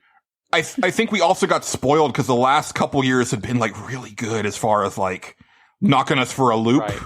you know? And it's like, you can't do that every year. But maybe they will. I mean, Maybe they will. I hope they do. I would like to be surprised. I have been surprised in the past by thinking, oh, here's another E3. Kind of burn out on this. Holy crap, Yeah. this is pretty cool. Yeah. Honestly, the last 2 years, I feel like Julian was thinking that, and like he was really surprised and happy. I think last year I wasn't looking forward to it. The year before I was. But that was also like one of the best E3s ever. You know, that's the one where they announced, like the Final Fantasy VII remake and Horizon Zero Dawn. And, you know, like there was just like some really big surprises there. I think that was God of War also. Mm-hmm. Or was that And now last year? this year, right before they announced that Final Fantasy VII actually is still like years off. Yeah. I mean, is anybody surprised? No, you predicted that like right away. Yeah. Actually, Square Enix is a good place to start because, like, what I hope is that they announce Final Fantasy 16 just because I'd like to know that it's continuing because things were so unsure after 14 and 15, but apparently 15 sold pretty well. So that has me hopeful, but it also makes me worried because 15 is so popular and I hope that doesn't end up dictating how Final Fantasy is for the next 3 games as far as like gameplay and stuff like that, because no, please. Yeah, but they still have to like release like DLC for 15, so they probably are just going to show off like the new content for 15. Yeah. And actually that's I don't know if you guys saw, but that's what they want to move towards is they want to release, they don't want to release a game unless they can turn it into a service.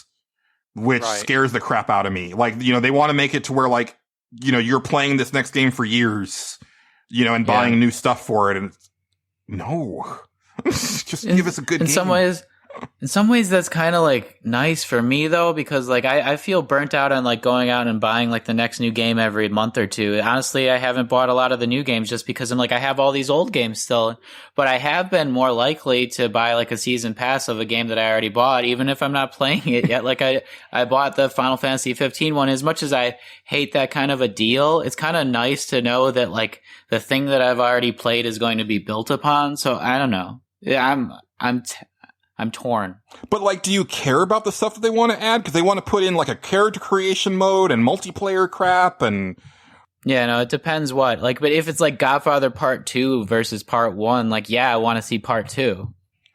Yeah. I mean, but that's not what this is. It's just, like, here's some, like, scenarios and... I mean, I heard that there was some pretty neat stuff with, like, the GLaDOS chapter and stuff like that, but... See, I didn't even play that yet because I heard it was mediocre. I was like, I'm going to wait till like maybe more of the DLC comes out and play it all at once because it's also very short, which is... Yeah, I don't know what I paid for this thing for. Yeah, I have not gone back. Like, I thought I would go back and try to platinum it because the platinum is actually achievable. Yeah, it's easy. But I just... No, I ejected it from the system and just put it back on the shelf. I was like, I beat it. I put almost 70 hours into it. I'm good. That's something we really need to unpack because I was the same way. I have 70 hours into it and I'm very close to like beating the last, the big boss that I forgot what he's like the big, turtle or whatever. Mm-hmm. Adamantoise. And Adamantoise. And that's like all I got to do really. And I just haven't done it. I'm not saying I'm Patricking it because I did beat the game. Yeah. No, it's one of the few games you didn't Patrick. Yeah, and I also beat the hardest part of the game, which was that secret dungeon. Yeah. But I think after that, I was like, oh, I mean, I can't even tell what this accessory I got looks like. Yeah. And you know, like them having their crazy expectations, unrealistic expectations, like, oh, Hitman didn't sell the, like, whatever number of millions we wanted, so we're gonna, like, cancel it and get rid of the company, even though it's, like... unanimously considered to be the best Hitman game in years. I mean, they made a quality product. Yeah. The only reason it isn't selling is because it's not being marketed correctly. And who's to blame for that? Exactly. What is happening? Yeah. What are you doing? Good marketing is so expensive. Going back to the Tomb Raider 2013 one where like they thought it was a failure And it's like, I just recently, I think I mentioned this on the show. I apologize if I'm repeating, but like Retro Gaming Magazine, they were doing this like 20-year look at Tomb Raider, and they had the sales figures of like the entire series. Tomb Raider 2013 sold something like 8.5 million units. You have to go all the way back to Tomb Raider 2 to get those numbers. Meanwhile, Thief is getting another game and a movie. Now, don't get me wrong. I love Thief, but the new Thief is not what it used to be. It's not. Right? And I can't imagine that did better than the new Deus Ex, and they put a pause on Deus Ex also. No, it can't possibly have done better than that. I don't think it did better than the new friggin' Hitman. Like, I don't know. I don't have the numbers in front of me. I'm guessing. It might also have to do with who's like the director or owner of the product, like how much they really want to see a new game versus how much they want to make money. Oh, and this is all like the Square Enix like upper management saying, "Oh no, we're going to cut this, or we're going to not revisit this for a while because it didn't meet our lofty expectations." And it's like, sometimes you've got to like, if you're trying to build something, you've got to let it build, and sometimes you take a little bit of a loss. Like, okay, the new Deus Ex came out, but it came out at a time when like people are still onboarding onto PS4 and Xbox One, so that the user install base isn't as big as the previous Deus Ex game, but over time, I would imagine that game's going to sell really well, right? Because people are going to get systems and pick up those games. If it's all about money, again, back to Thief, how are they going to make money on that? Like, okay, maybe the movie has some kind of cachet because they're pretty buddy with Sony, right? Like Sony Pictures and them have gotten along real well. So maybe there's something there, but you're talking about a game that was already niche, right? Like, how many people do you know that are actually like love the Thief games? Besides me. Seriously. Nobody. There you go, right? So you're talking about, and then you're talking about the fact that they released a game that alienated a lot of that audience, right? It didn't necessarily alienate me, but I looked at it and went, this isn't what I was looking for. Sorry. Right. Dishonored was closer. Still wasn't exactly what I was looking for, but at least, but it was closer, right? Yeah. And then they're like, well, we're going to do another one of those and a movie. Yeah. Where's the meat on the bone? What? Even grossly successful franchises that have been turned into movies have not sold well. Like even ones that are supposed to be good, like Warcraft did not see that much, but Ratchet and Clank and Assassin's Creed both did pretty poorly. Yeah. Was Mortal Kombat the last one that made a lot of money? Tomb Raider. Oh, Resident Evil. Those Tomb Raider movies did really well. Resident Evil 2. Yeah, I forgot about that. Oh, yeah. And I don't, Resident Evil is a juggernaut that I don't understand. I like the first one. So E3. Yeah. Sorry. Boy, was that a rabbit trail. I'll talk about anything. So the two things that I'm most excited for, and I said this before we started recording, that I really feel that this is Microsoft and Nintendo's show. Yes. Especially Nintendo's, actually. Yeah. Because Nintendo, they're doing really well with the Switch.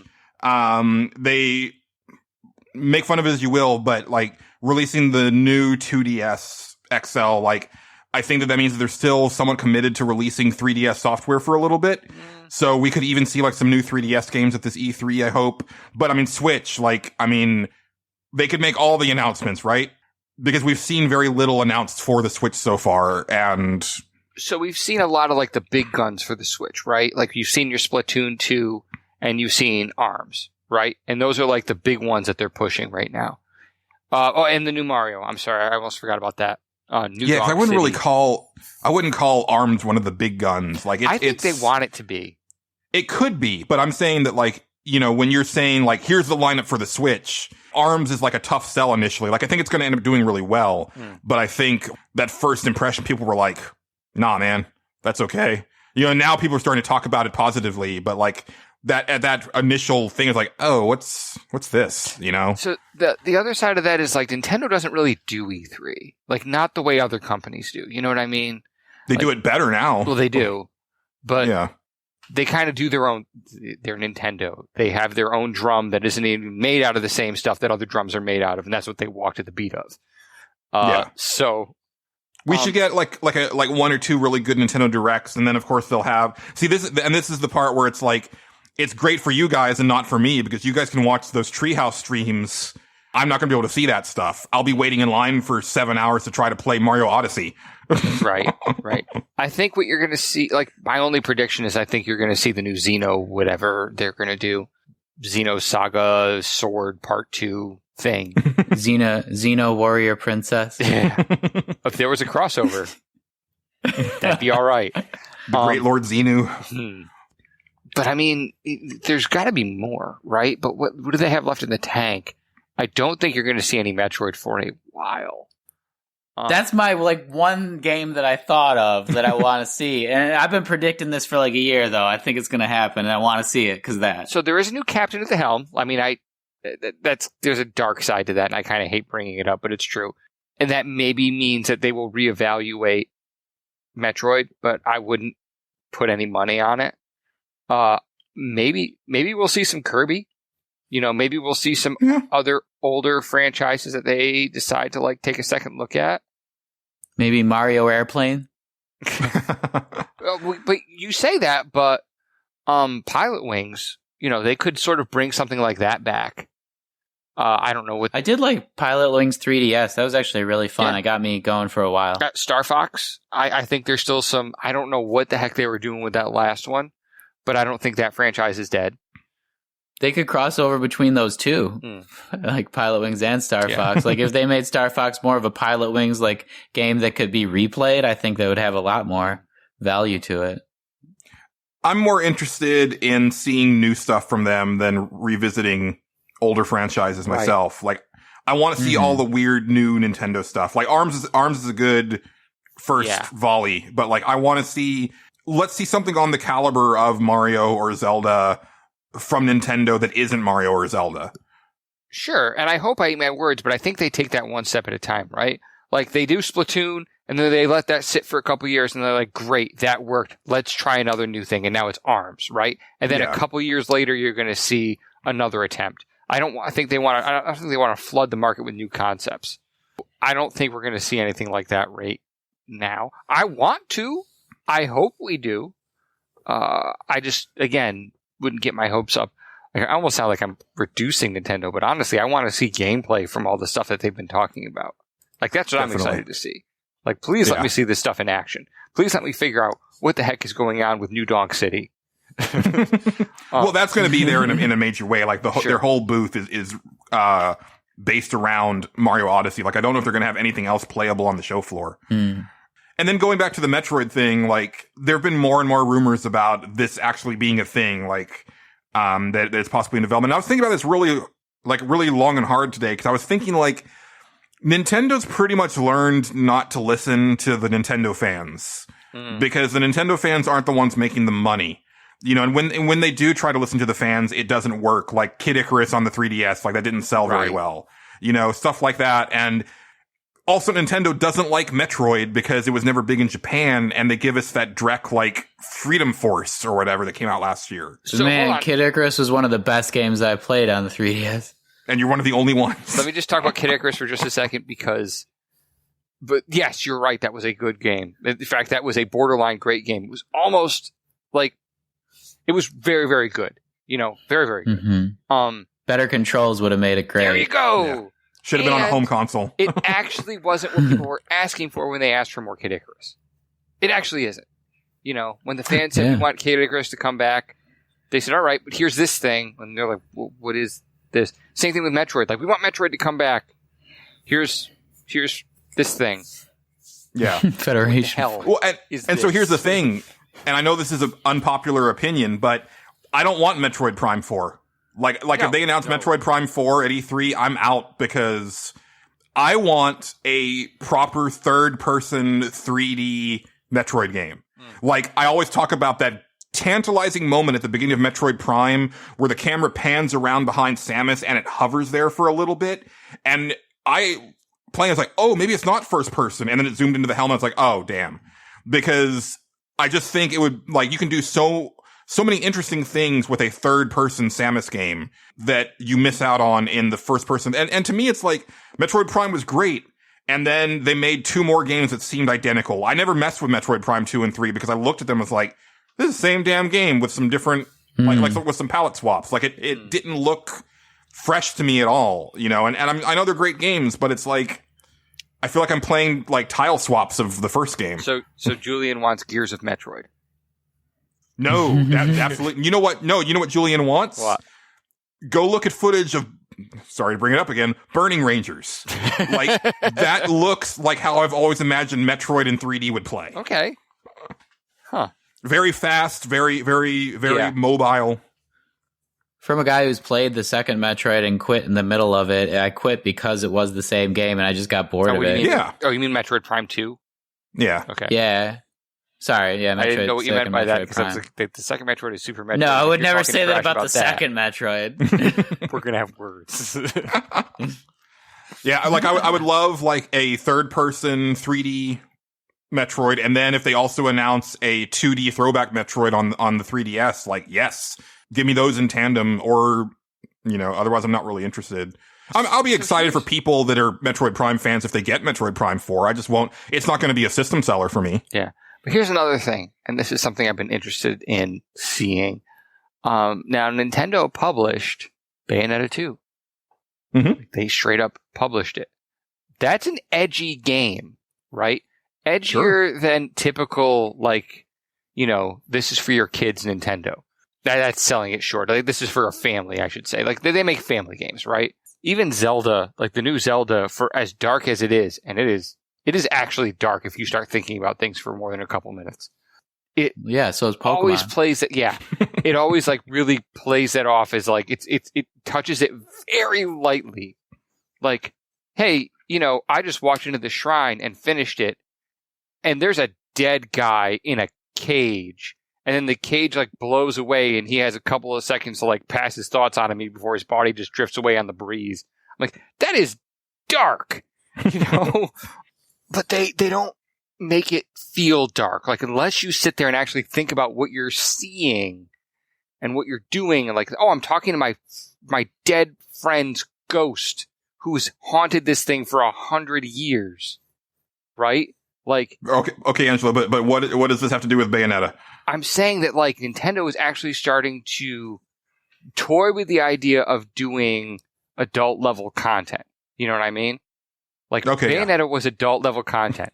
That's something I'm kind of excited to see. What is Nintendo adult level game? Right? Like, what is Nintendo with the gloves off? Like, we don't have to make a family friendly game. We can make one every year or two that isn't. What is that? Please let me see that. And the only thing about that I would say is that like Bayonetta 2 like sold really poorly. Oh, did it? Like even worse than the first game. And part of that is that it was on the Wii U, and the Wii U sold poorly. But yeah, even I was gonna say that's the system. Yeah, but like when you think about like the fact that like the people who bought the Wii U are like Nintendo fans, and you would think that they would buy all the major games for it. It still doesn't have like you would think that would have like almost a 1-to-1 attach rate, right, with the system, and it doesn't. But this is why the reason I brought up Zelda is it seems like they want to go edgy, but they show restraint. You know what I mean? Yeah.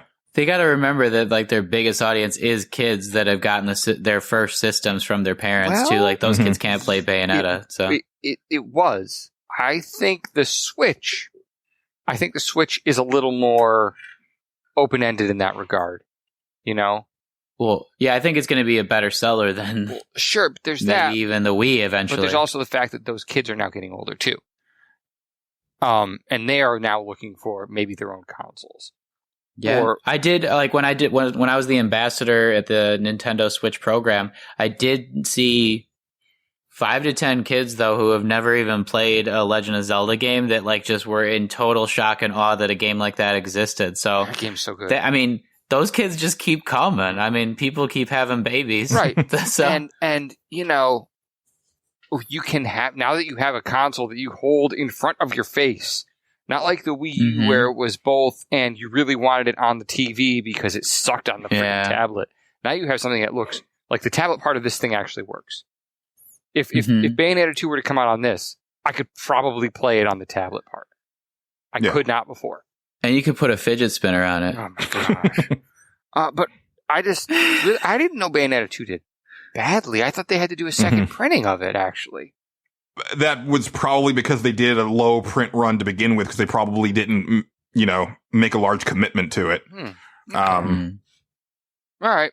Maybe it was like intentionally low to try to get like more people. Like Nintendo does that where they only ship a little bit in the first. Like I just assumed it did well shipment. because for a while there it was really hard to find, and you still can't get the first print of it for a reasonable price. It's like a comic book where they do that on purpose. So anyway, I'm just saying, like, well, that's what I want to see. I really want to see what that looks like. I don't know if we're going to. I think most of us are going to have stuff that we want to see from Nintendo. Like they're the big wild card of this year because they have the newest system and like a lot of unknowns because they don't tell people things that are going to happen very far into the future, except like a game that they eventually will delay for years at a time. So they have the newest system unless you're counting Scorpio to kind of like bring this back to the other team we were talking about here. And Scorpio is the thing that I'm most excited for about this E3. What? Dude, the specs on that thing. Okay, so yeah, like it's like PS4 is like PC. Here's a PS4 Pro, ain't it cute? And Scorpio's like, son, yeah. Let me show you what a stopgap looks like.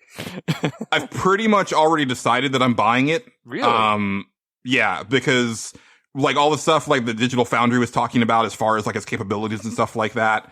Like guys, I know I don't really talk about it. I don't like to brag or anything. I've got a fucking fantastic television. Yeah. And I want my games to look as good as they can on this TV. And so when it comes to like third party stuff, if the Scorpio is like, you know, doing the stuff that it's purporting to do, yeah, I want that. But it depends on price. And Patrick likes to talk a lot about how, like Microsoft doesn't have any games. And it's true. Like right now, like they're sucking as far as like exclusives or timed exclusives and stuff like that. And I'm like I said, that's why I'm most excited to see Microsoft and Nintendo at this show, because I don't think that Microsoft only has the Scorpio to show. I think that they've got some games in their back pocket to unveil with this system. They may not be 100% exclusives. They might be timed exclusives. But as we've seen in the past, timed exclusives work. You know, like people aren't too interested in picking up those year-old games on the other system that didn't get it, you know, initially. Like you look at like Tomb Raider 2013 or Rise of the Tomb Raider, right? Like that was one of the big ones. Or BioShock. BioShock was originally only on the 360, came out like a year or something later on the PS3. People didn't really care as much as, you know, because they're like, oh, this is old news. I've already heard about this. You know, so it does work. It did have a resurgence with the trilogy, and the way I actually remember it is from PC. That's what I had a great PC at the time, and I played it on there. And that's always going to be the question that I have though is how many games are going to also be on PC where I feel like I should just buy one of those instead? Like most of them. Well, but see, and here's the thing is that I will never be a PC player. Like I don't like it. I don't like having I don't understand PC gaming. Like none of it makes any sense. There's no numbers that mean, you know, it's like, oh, well, I've got a GTX, you know, 980, blah, blah, blah. And, you know, I've got this much RAM and blah. And it's like, just tell me if the game's going to work. Right. And they cannot tell you if the game's going to work because there's so many configurations. And yeah, that's cool. And I get the whole, like, it's almost like nerd hot rod tinkering, right? Like, oh, I've got my rig. I'm going to keep messing around with it and retooling it and pulling stuff out and putting stuff in. That's not me. I want to put a disc in and play. And granted, like this generation isn't as good for that as previous generations because of day one patches and crap like that. But I know once that patch hits, I can play. You know, like because I don't have to worry about, does this work on this hardware? And so even if the Scorpio is basically like a powerhouse PC, it's still not a PC. Like, I don't have to worry about swapping components out of it or wondering if this game on Xbox is going to work. It has Xbox on it. It's going to work. You know? So I'll preface this with the fact that I've only really played video games for the past 6 years or so on my MacBook Pro. Mm-hmm. But in the last decade or so, I can only remember not being able to play a game on a PC or a Mac since like I was in college. And that was like because my graphics card went bad and it was getting like some fragments in the actual games. And that was because somebody accidentally like dropped the entire tower. But before that, I mean, way back when, like you could never get games to work, and a lot of the old games don't work now, maybe even unless you buy them in the right way, and they have to remaster them and re-put them out, like with the Baldur's Gate games, stuff like that. But I think that might be a problem that is more or less been ironed out at this point. I'm not the expert at this point, but I just know from my experience that like the MacBook Pro games have all worked if like I've tried to buy them and play them. I don't like Civilizations and things like that. Like I don't play even though I have Team Fortress 2 on here, I don't play it all the time, and I'm sure that would probably not have the best frame rate possible, but I've never had like a game really drop out anymore. But you can't compare that though, because your MacBook is basically like, that's almost like saying like that's like the Scorpio, right? Because since your MacBook is like a cohesive unit, you're not taking stuff out of it or putting stuff in. People who are making games for Mac know what's in there and how to run it, right? So that's almost like a point in the Scorpio's favor, because that's what I'd be getting. I'm just not going to be paying, $2,000 for a MacBook. 3. Oh yeah, see, yeah, like that's way out of my range. But that's insane. Yeah, and I mean, don't get me wrong, you're going to do a lot more stuff on that MacBook than just play games, for sure. Oh, okay. Yeah, honestly, I've played 0 games on it. Yeah. But like, like a good example is like, not this laptop, but the one that I had before. Like I went to that website where like you can like basically you download like a little program and it analyzes your system, and then you can pick a game and it'll tell you if it'll run. So it's like, okay, Witcher 2. And it said, oh yeah, you can run this on these settings. Cool. Buy it on Steam. Put those settings in. Runs like crap. Just like unplayable. And I'm like, okay, so there is no good solution for this. Like I'm not savvy enough with this stuff to be able to predict if this game is going to work or not. And it sucks to buy a game and then not be able to run it. Right. Yeah. So I don't get that. Like, that's why I will always be a console gamer. And the Scorpio has me excited. But again, I'm hoping that they have like some good exclusives with it. But at the same time, what's a third party game coming out? Scalebound.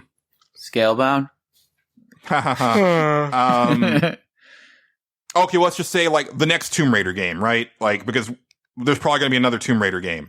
Like, if it's going to look like significantly better than my PS4, then yeah, that's good enough for me. Again, if the price is right. Now, based on what I've heard, I think that they can get away with doing $499. If they do anything over $499, they've messed up.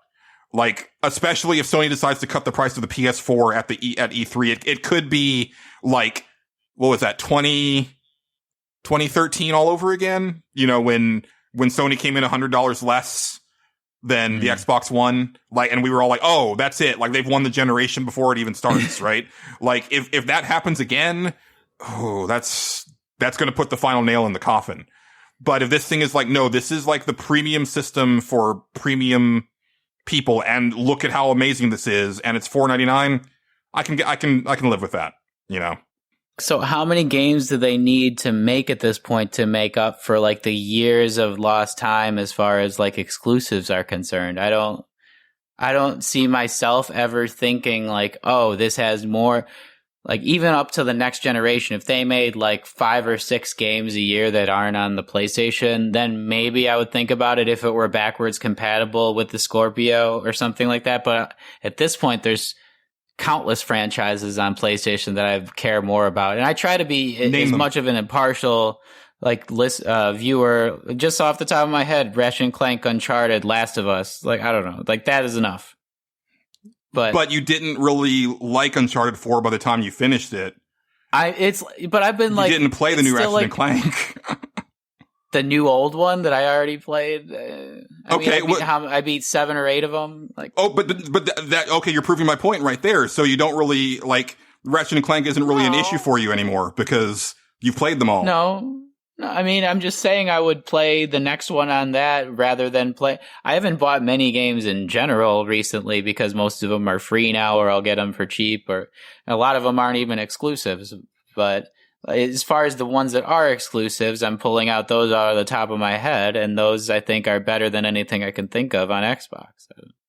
That's fine. I'm just saying, like, when you say like how many do they need? I mean, they've already had like their exclusives, and they have some coming out. Like, how many do they need? I mean, I can't really answer that. Like, I would say like a good 3 or 4. I mean, they already have like 3 or 4 in the pipeline. So they add another 3 or 4 on top of that. But also, like, all of my other games, like, you know, all of the other games are going to look and play better. Plus, like, they're constantly adding 360 games to the backwards compatibility, which the PS4 doesn't have. Plus that subscription service, which that doesn't appeal to me. But if you're strapped for cash and you have an Xbox One and you want to pay $10 a month, like, you've got a hell of a lot of games to play all of a sudden that you didn't before. And that, I think, is an amazing thing, especially if they keep adding to it.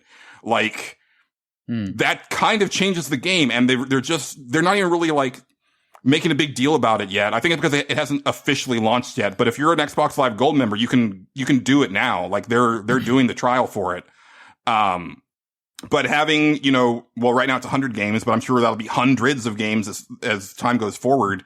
Like, the value proposition is all of a sudden going the other way, where, like I said, like before we started recording, they're slowly creeping up behind, just like last generation, where the 360 was way ahead. And we were all like, man, this is the place where it's at. You know, PS3 is like, it's not doing it. And then all of a sudden we were like, whoa, like, where'd all these games come from? PS3 is in the lead. Oh, PS3 actually won that generation. You know, like, when all the dust was settled, it ended up selling more than the 360 over time. I'm not saying that the Xbox One can necessarily do that, but I'm saying that they are making enough steps and enough changes that they're overcoming that huge hurdle that they put in, you know, that admittedly they put in front of themselves at the beginning with all that crap, with like the always online and all, you know, can't sell your games and blah, blah, blah. Like, they've gotten past that. And yeah, like, if they come out with some really, you know, like a couple really good exclusives on top of the ones that are already on the way, cool. But like I've said before, I'm not really in it for the exclusives anymore. Like, all the games that I'm buying lately are third party and they're coming out on both systems. You're right. A lot of them are. Yeah. Like, I haven't picked up Horizon yet. Well, okay, that is a big exclusive. Yeah, Persona 5 I did, and that is an exclusive for PlayStation. That's a big one for me too. I mean, at least like Shin Megami Tensei or something is going to be on Switch, but yeah. And like, I don't care about Last of Us 2. I don't care about Uncharted 4. But now, one that I do care about, it's one of the ones that I put on my list as far as like games I'm most excited about, is Hellblade, which is from Ninja Theory, the guys who did Enslaved and Heavenly Sword. That game looks really cool, and I'm hoping to see more of that at this show. But I'm not even that excited about God of War, just because, like, when they announced that it was Kratos again, I was like, oh, it's another Kratos game. Like, I wanted them to do something completely different with God of War. But then there's also rumors that Sony Santa Monica is working on a pretty big VR game. So, you know, if that's the case, like, I'm still rooting for PSVR. Yeah. I know. Well, Farpoint. I want to get that. I know. I heard good things from a friend. I know that's not. Yeah, my friend. Let's talk over Angelo. Yeah, again. there you go. I know VR isn't something I'm going to be able to personally enjoy, but I want the tech to be successful. And right now, it's looking like it definitely hasn't gotten out of its super niche reach, right? Like, I know one person with VR, and it's real cool. But I only know one person with VR. They need a much bigger install base to justify it pushing that game out. And it doesn't have, as cool as Robo Recall is, and as neat as I keep wanting to call it Overload. As Overload is what it's called, right? As neat as Overload looks to me, those aren't the killer apps that it needs. You know what I mean? Yeah. It needs something that says, this is VR and this is where it's at. This is VR, and, you know, if you're not playing this, you are really, really missing out. Yeah. There's some positive moves being made. Like, I heard that the new Star Trek Bridge Crew is actually cross-platform playable, which is great because it's a multiplayer VR game and there's not a lot of people with VR. So it'd be real cool if the Rift players can play with the PS players, can play with the Oculus players, you know, cause then you can probably scrabble together enough people to get onto that bridge together. That would be cool. Yeah. I do want to see, okay, so I've got a couple like I already mentioned Final Fantasy 16 being announced as like one of my pie in the sky dreams, but the other one is Yeah, maybe they could announce Diablo 4. Like, maybe they're like, hey, here's some Necromancer stuff from Diablo 3 and also Diablo 4. Yeah, it's too early for Diablo 4. I know. Yeah, it's like 3 more years before another Blizzard game is going to come out. They got their hands full with Overwatch and the card game, so they're... I know. What's that? I know. I want more Diablo. I'd even take honestly, if they just announced a new expansion, I'd be happy with that. Oh, yeah. Diablo. That is possible. That is beyond possible. Yeah, but Blizzard has their own like show that they like to BlizzCon like announce stuff. So I'm not sure if anything will. Right. Yeah, they don't really do much at E3 these days, do they? So I shouldn't even hope for that. You know, I don't know what E3 is going to be like for the normies like me that are getting in this year, but I really hope that I get to play Agents of Mayhem on the show floor, which, if you guys don't know, it's the new game from the developers of Saints Row, and it takes place in the Saints Row universe, but it's not a Saints Row game. It looks freaking fantastic. And Angelo, I meant to put this on Twitter for you so you could see it, but they just released a vehicles trailer, and it's done to the Knight Rider theme song, and I'm like, I am there. Like, I am picking up what you're putting down, Agents of Mayhem. I need this in my life. It's like the Stephen Colbert, like, give it to me. Yeah. So I hope I get a chance to play it at the show. I honestly, I'll be surprised if I get to end up getting to play like 5 games. I'll be shocked because I don't think I even played 5 games back in 2010. The thing is, and this is something that, crap, where did I hear this? I'm just going to mention it again. I'm sorry, I'm stealing somebody else's sort of material, but a lot of times one of the benefits of E3 is they get to show off works in progress, right? To people who understand what that means. Exactly. Like, yeah, we know this is running at like 15 frames per second, but we'll have it running at 30 to 45 by the time it's released. You know, you can't really do that with the general public because they're just going to come away going, oh man, I saw this game and it really sucks, dude. You know, so I'm interested to see I'm actually interested to see how the show changes. Me too. That's the only reason that I'm going, because I was there in the heyday back when it was at its craziest. And then I went to the first show after they had done that big restructuring where it was like the worst E3 ever. And I could see how much it had changed. Right. And so 7 years later, like, what is it with them letting new people in and trying to make it relevant? We should move on though. You know, let us know in the comments what you're looking forward to at E3 and stuff like that. And we'll be doing some stuff from E3, trying to work it out with the guys. We might try to do something before the show because there's some press conferences on the weekend before. And then, try to do something at least on Tuesday and then maybe Wednesday also. We usually try to do 2 to 3 specials during E3 week. It all depends on what's there. Like I said, Casey's going to be going to the show with me. So I think the idea is for him to like come to my hotel room and we'll try to record some stuff there. Hopefully with you guys. If not, it might just be the 2 of us. And, you know, we'll be releasing stuff, but also that would be the week that we normally record our next episode.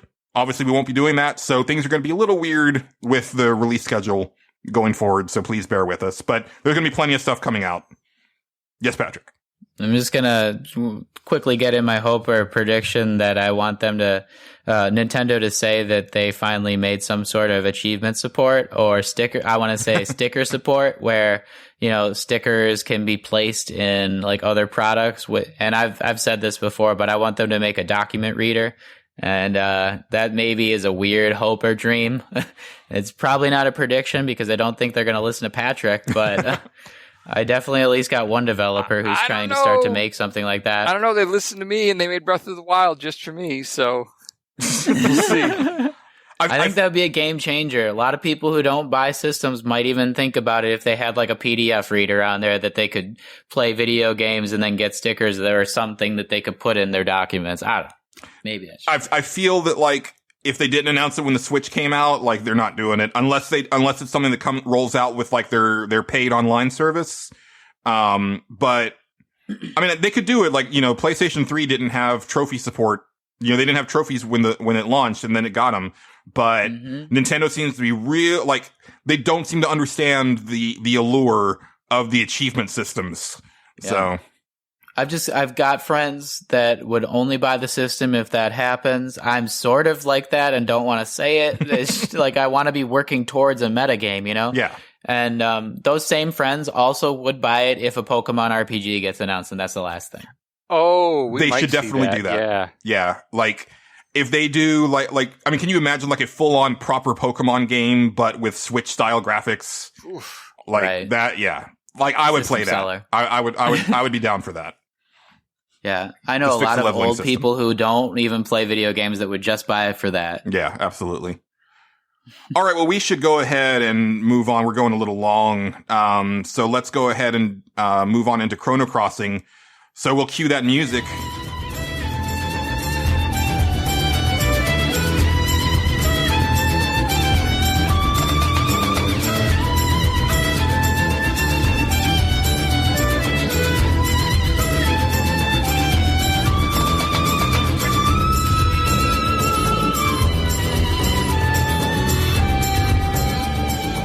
And we're Chrono Crossing back to 1993. And I will say real quick before we move on, we're now getting into the time in video game history where it's getting more and more difficult to lock down when games came out. Cause games, you know, there was a time when they didn't really have hard release dates. I remember like Mortal Monday, right? And like Sonic Tuesday. Those were like very set in stone release dates. But by and large, games kind of just came out and you knew about it when they were on the shelves. Right. So it's kind of hard in this time period to lock that down. As we get further and further back towards 1985, when we end Chrono Crossing, it's going to get, more and more difficult to lock down these release dates. So just keep that in mind. Looking at 1993, there were definitely like some weird discrepancies that I found, but we'll just have to deal with it as best we can. So Patrick, I'm going to let you go first because I already know that it's going to be another Angelo and Julian Lovin'. So we'll let you go first, and then we'll say our piece afterwards. I guess I'm just gonna break the ice because we probably all have the same game, but there's no other game I could pick besides Doom. Oh snap! Really? Nice. Yeah. I didn't have another trifecta. I made the correct choice.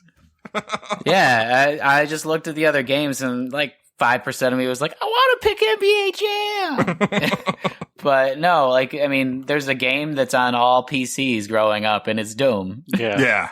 Yeah. Oh, It's still good. It is still really good.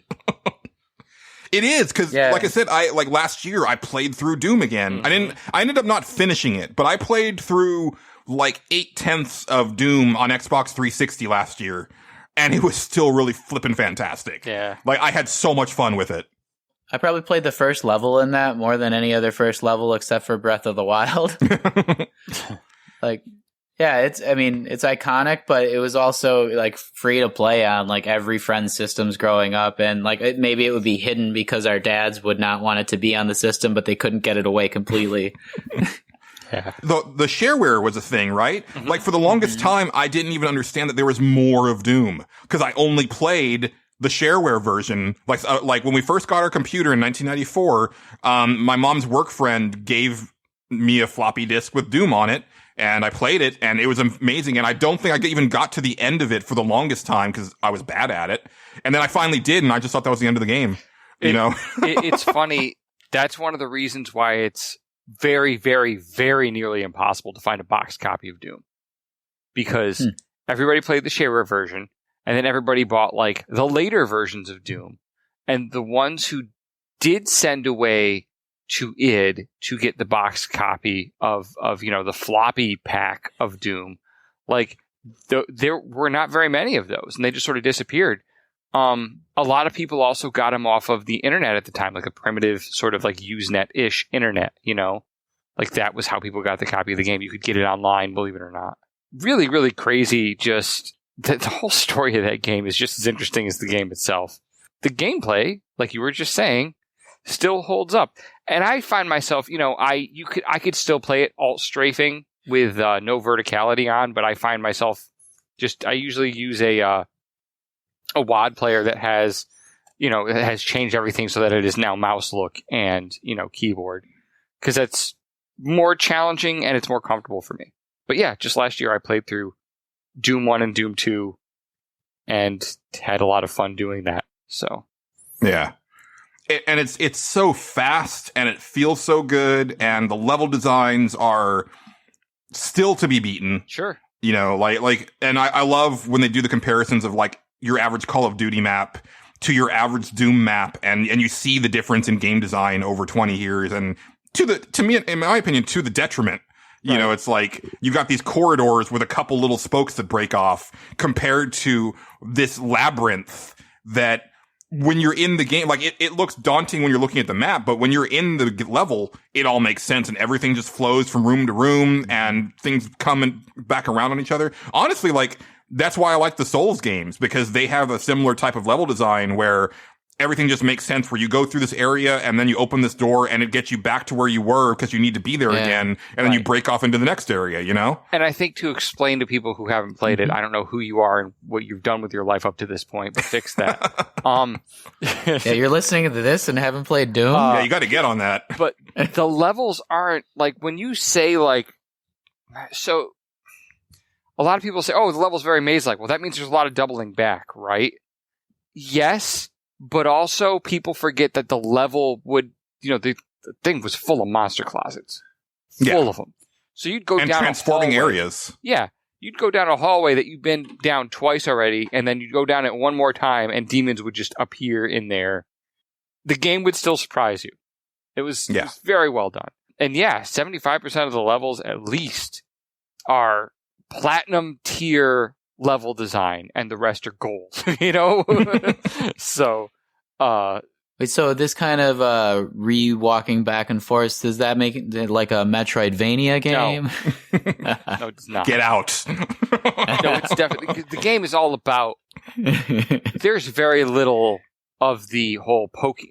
Okay, so the game has a lot of secrets that you can poke around for, but you don't have to do that. I could never find those secrets growing up. I still haven't found all the secrets in the first level, and I have combed that sucker up and down, and really? I always leave with 66% of, like, I know there's only one more that I'm missing.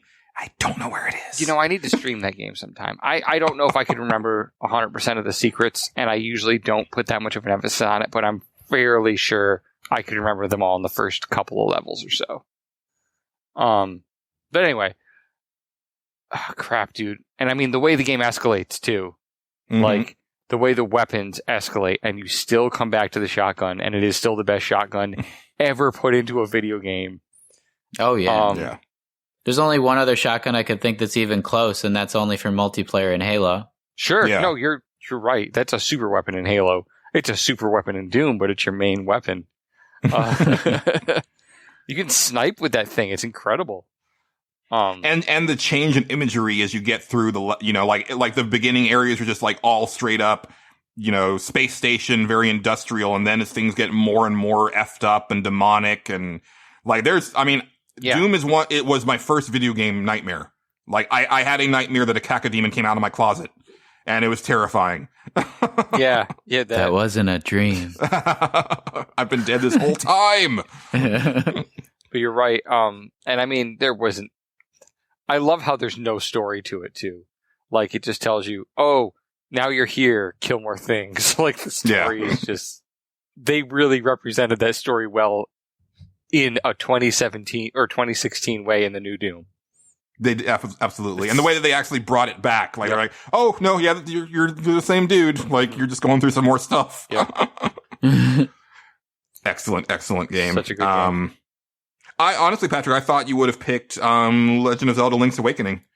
It was very close for me. It's good, but I also thought that like the level design wasn't as intuitive as it should have been. Like I got stuck on it multiple times growing up and really frustrated. So and maybe I played that more at one time, but like over the course of my life, I think I played Doom more. How old were you when you played it? Like 7. That's your problem right there. No, I'm messing. But no, I played other like games of like that Legend of Zelda style, and for some reason, like the 2D over the top ones, most of the time did not seem intuitive from that stage. Even Oracle of Ages and Seasons, which seemed pretty similar to Link's Awakening to me, I would get stuck on, and they weren't supposed to be that hard. But like something like a Link Between Worlds, I got through easily the entire way by myself. So maybe it's just like those 2D style graphics that like it can't. exactly see everything the right way. But then again, like Doom was kind of that way in a 3D sense. Yeah. I bet that if you went back now and played, well, no, you just started playing Oracle of Ages, didn't you? Yeah, and I got stuck a couple times. Oh, okay. I was like, what? I was going to say, like, after you finished, once you went through all the way through A Link Between Worlds, I would feel that you would have the skills needed to be able to blow through those older 2D games, but maybe not. Yeah, it's just a visualization problem.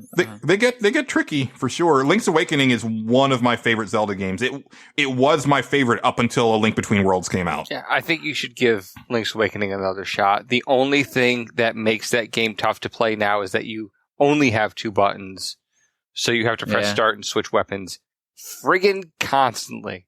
So that's true. That seems like a recurring problem in Legend of Zelda. Well, you'd think they would have fixed it for the new one, but no, they didn't. it did. No.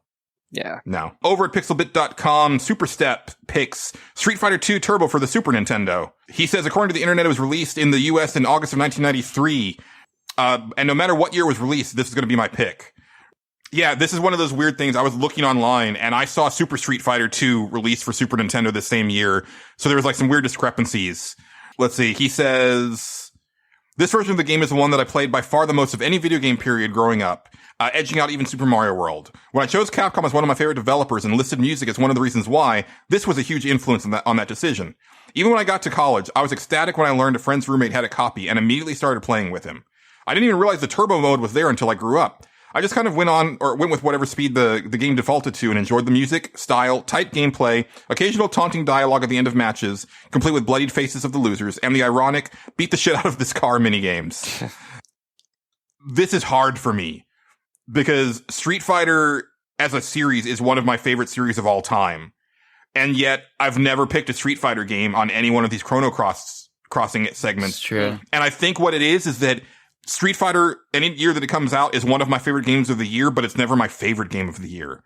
So it's really difficult. Because, like, you know, in my top 5 games, there's a Street Fighter game. Doom's not in my top 5 games. And even so, I've played way more Street Fighter 2 Turbo than I have Doom. Yeah. And Street Fighter is probably more influential on me. But when I'm thinking of, like, my experience with, like, Doom and Street Fighter 2 Turbo, Doom was transformative for me because I'd never played anything like it and it scared the crap out of me. Yeah. And it was like, I mean, that was the first shooter that I played. It was the first violent video game that well, that's not true. I played Mortal Kombat before this, but damn, like it was something, you know, and it's hard for me to like get this far and realize that I'm probably not going to be able to pick Street Fighter because I'm not going to pick Street Fighter 2 probably because like if I'm going to pick a Street Fighter, it's not going to be that one because like vanilla Street Fighter 2, it's really difficult to go back to. But I feel bad now that we're at this point where it's like when Superstep picked this, I was like, oh shit, maybe I should change it, but I can't. It's Doom for me. But Street Fighter 2 is so good, and Turbo Edition on Super Nintendo in particular is fantastic. It's the best one. Yeah. I agree, and I spent so many hours playing that game, despite not. Well, I didn't grow up to be a big fighting game fan, right? Like I kind of fell off around the Xbox era, I'll say. Like Same. Xbox PS2, like was when I sort of was like, I just can't do this anymore. It's ridiculous. I mean, that's when most people fell off. That's why it kind of went in a downward spiral up until Street Fighter 4. Sure. I mean, I'm still not back on board, even though Street Fighter 4 was the one that made me the most curious about coming back, and I almost did, but I just didn't. See, every single time I try to play the Street Fighter 5 or any fighting game, I honestly feel like it's making a comeback, or I'm making a comeback again, because like that's the way you feel every single time if you don't like grind into learning all the combos and like actually make yourself feel like you're one with like one character. It's just like such a high level of difficulty now. If you know anybody else who's been playing it for a while, it's something you can't really get into with them. Right. And then if you played it a little bit, you can't get into it with anybody who hasn't played it at all, because you'll also womp them. Yeah. It's like, it's just so hard to find someone compatible. I mean, I think the exception to that is kind of like the Soul Calibur games, where you can So yes, the more you know about Soul Calibur, the better you'll get. But you can button mash that game and still have a good time. Mm-hmm. You cannot button mash Street Fighter 4 and have a good time. You cannot. Kind of with Tekken too. No. There's only 4 buttons. You can button mash Tekken. Really? Okay. Yeah.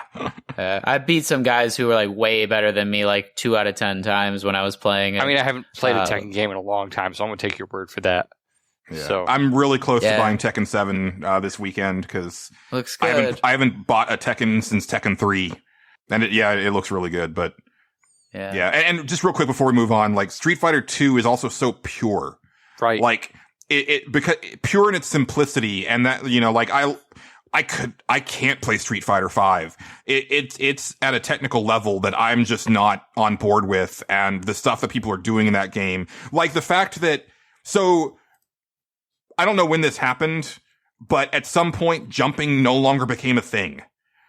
And even though, like, most of the combos that I know in Street Fighter begin with a jumping attack, and I hear, like, I'll see videos of people playing Street Fighter 5, like, why is this full jumping? And it's like, because it's Street Fighter and you jump. But if you look at high-level Street Fighter 5 players, they never leave the ground. Yeah. It's so weird to me. And it's like, no, you're doing something weird with this game that I can't approve of. Yeah. I mean, this is going to sound a little odd, but I remember feeling that way about DOA. Like, I didn't feel like Dead or Alive. That was the first game where I felt like, oh, I should really stick to the ground in this game. Yeah. But that was a whole nother... Yeah. This one's all about footsies now. Yeah, probably. And even I've noticed the combo system is such to where like your starting moves can be done from the ground. Like there's very few, like I see very few people doing combos that begin with a jump kick or a jumping punch. Right. And I'm like, that's all I know. There's a bunch that rise up in the middle, but there's none that start in the air. As far as I know, it's a thing. Stuff changes. It does. And so then I'll just go back and play Street Fighter Alpha 3 and have a good old time. See, I never got into the alphas, but let's move on. Yeah. Tyrone Swift says, Mortal Kombat 2. I was 7 when this game came out, yet somehow my parents let me get this game. In their defense, they didn't know what it was. In their defense, they did know what it was. They just found it so detached from reality that it wasn't an issue for them. I mainly just plugged the second controller in and beat up a dummy character just to practice fatalities. I'm not ashamed to admit I did that. I loved this game. Mortal Kombat 2 is fantastic. I used to have every move memorized for every character. Every fatality, every friendship, every pit fatality. Every move, every combo. Whoa. I knew that game backwards and forwards, and now, years later, all I can do are Liu Kang's 2 fatalities and scorpions. That's all I remember. Those down forward, back, high kick. Yeah. I loved Mortal Kombat 2. Yeah. Mortal Kombat 1 was novel, but Mortal Kombat 2 felt like, oh wow, this is actually a really fun game to play. Whereas Mortal Kombat 1 felt more like a novelty. I would say one of the best sequels of all time in the sense that it's such a marked improvement on the original. Street Fighter 2 also, like, you compare Street Fighter 1 to 2, it's like night and day. Same thing with Mortal Kombat 1 and 2. But nobody played Street Fighter 1. That's the thing. Like, nobody played Street Fighter 1. People played Mortal Kombat 1, and people were like, this game is good. And then, once the novelty of the whole fatality thing wore off, it was over. But then Street Fighter 2 actually had a little bit... Mortal Kombat 2 actually had depth to it. The characters had unique moves and abilities and things like that, and it was... That's something that really only got better with time, like with Mortal Kombat X. That's something I got only because I was really big into Mortal Kombat 2 as a guilty pleasure when I was young, and my friend had both Street Fighter and that, and I'd say we probably played Mortal Kombat a lot more in the end just because of those finishing moves. And we would actually pause it right before someone would get the last punch and just be like, all right, you won this one. Now let's look up the move so that you could do it. The other thing was, and it's funny how this stuff doesn't age, the stuff that was considered like so radically gory and just, it's ridiculous now. Like, seriously, like one of the fatalities is somebody uppercuts somebody and all their bones come flying out. And it's like a million femurs. Like it's all leg bones all over the screen. It's hilarious. I can't look at that game and think the vast majority of the fatalities are anything more than funny. So I the freaking blood flies out of people and lands on the ground like it's maple syrup or something. It's ridiculous. It's a good game. I was a freshman in high school when this came out for Super Nintendo, and they had given us like a little planner book to like keep track of our classes and stuff like that. I didn't use it for that. I used it to count down to Mortal Monday. And just like every day was like a one step closer to Mortal Kombat. And I asked my mom to go to Best Buy on her lunch break on that day, because it was one of those few, like, this is when this game is coming out. And, she got it for me. Like, I think I had saved up money for it, but then she went and paid for it and I paid her back. And like, just knowing that I would get home and be able to do that and nothing else that day. 'Cause like, screw homework. So good. Casey says, The Legend of Zelda Link's Awakening. This was the first Zelda game I ever played. I had no clue of its legacy. I just wanted something new to run at Blockbuster. I had no clue of the amazing adventure that awaited me. And to this day, I even like it more than A Link to the Past and Ocarina of Time. I didn't remember Blockbuster renting Game Boy games. No, Wait. Maybe I do. I know I rented Game Boy games, but I don't remember renting them at Blockbuster, but it was either there or Farmore. Anyway, Link's Awakening is fantastic. I was very close to putting that on my Chrono Crossing pick. And the thing is that like the Game Boy was my first system. I actually got that before the Nintendo. So like it was a very special machine to me, and Link's Awakening is one of my favorite games on that original Game Boy. Jamie Alston has a dark horse. He says, this may not be a popular choice, but my favorite from 1993 is Rocket Knight Adventures. This felt like Konami putting their best foot forward, and as far as original IPs on the Sega Genesis. My favorite moment in the game is at the end of Stage 5 when Axel chases you in a giant robot, culminating in a sweet robot deathmatch. I love that game. Yeah. That's a good Sega Genesis. That game holds up. It does.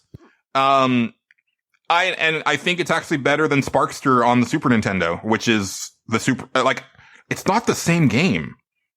Like, I think the levels are different, but I like Rocket Knight Adventures better than Sparkster. No, I also don't know why they changed the name. I don't know either, but I almost feel like they were trying to do the whole, like, look, we can make the Super Nintendo go fast too if we really wanted to. Like, they try to do that a little bit with Sparkster, it seems like. Yeah. Catherine Reader or chimes in with Legend of Zelda Link's Awakening. She says, I love this game. However, can we all please still be concerned for Link? He's lost in the middle of the ocean having a heat stroke, dehydration-induced dream about a giant whale. It never gets resolved. He's still drifting. Somebody please give the man a raft so he can find his way home. I mean, we all know the fan theory that Link is actually dead and this is him just, Yeah, where does this lie in the Hyrule Historia, Patrick? Is this in the dark timeline or the light timeline? It's all one timeline thing. Okay. Michael 117 minces no words. Angelo, Chrono Crossing 1993. It's Doom. Doom rules. Rip and tear. Absolutely correct, sir. Yeah, don't have to say anything else about it. Nope. Balearic, I'm glad somebody picked it. He says Secret of Mana is the only game from 1993 that I've played, I think. I played along with the Square Roots crew, and I struggled, Googled, and profaned the version I played on my phone. Oh, well, that's why. Wow. But ultimately, when it was over, I kind of missed playing it. So straight up, if that Secret of Mana collection comes out in the States for the Switch, I'm probably buying a Switch. I'm all over it just for Seiken Densetsu 3. Yes. Oh my gosh, that game, I want it so bad. Yeah. I'm so mad that never got released here. And I have it, and actually I have the Retron, so I should just go ahead and, download the fan translation, and I can upload that into the Retron and play it that way, but, or I could just have a fancy new collection on the Switch. Is that... Or get that ROM working on the NES Classic. Nah, I wouldn't go down that route. But is the Super Famicom version of that terribly expensive? It shouldn't be. Super Famicom games are usually pretty affordable.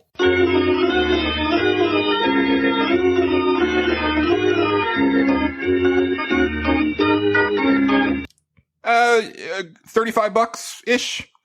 That's not bad. $35. Oh, okay, it's actually all over the place. I see one for $80, but then I see another one that's complete for $28. That's Buy it weird. now. Yeah.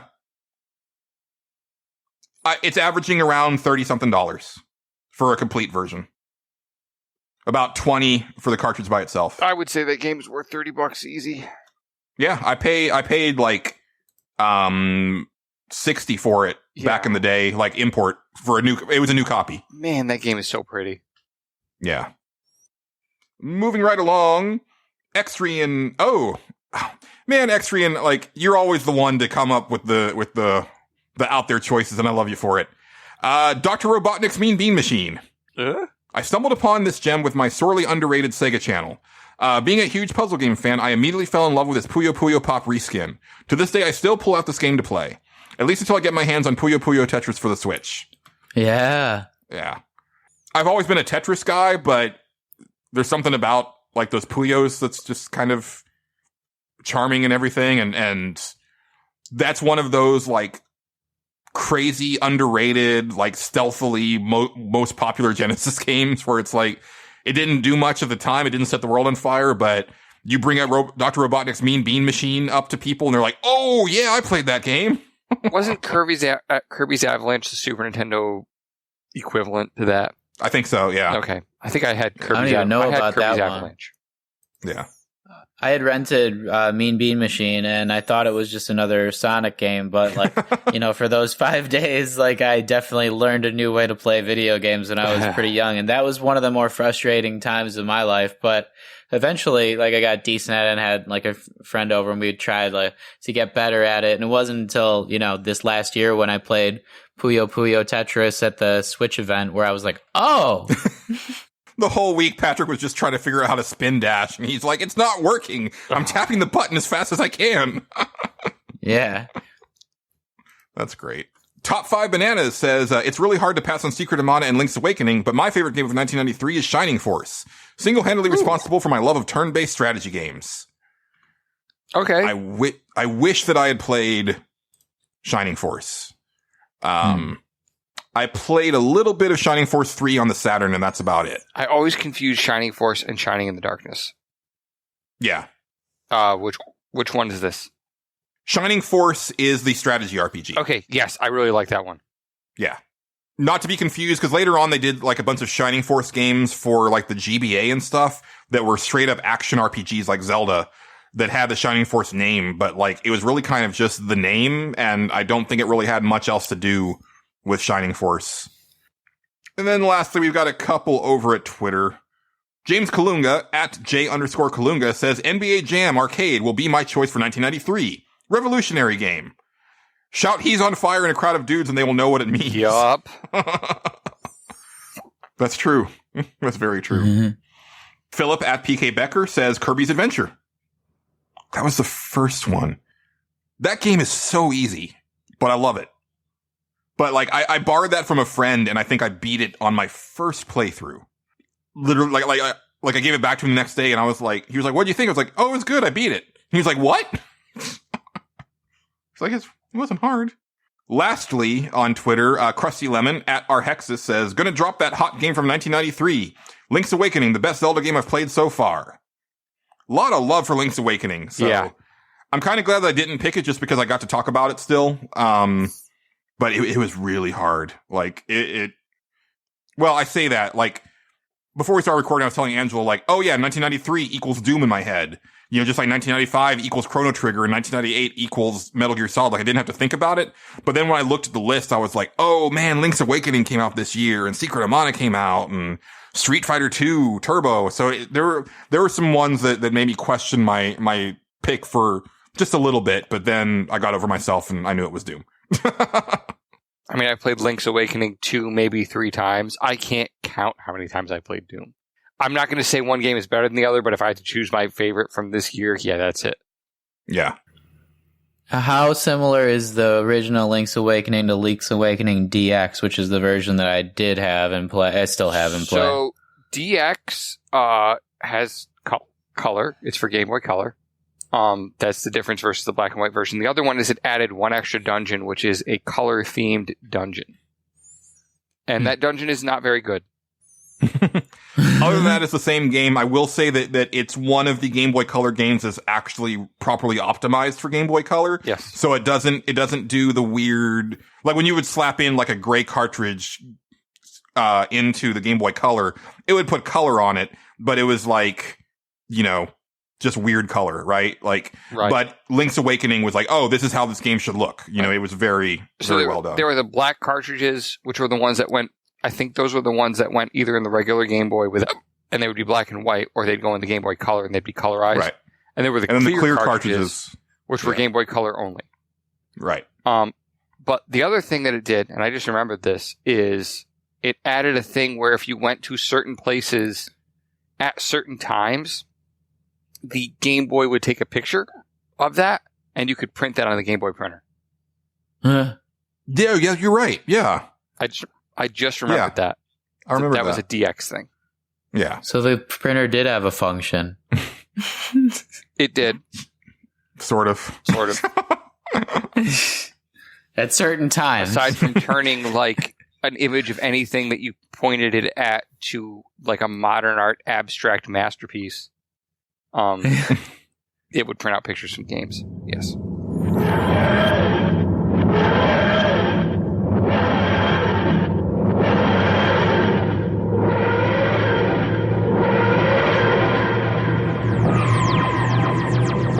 All right.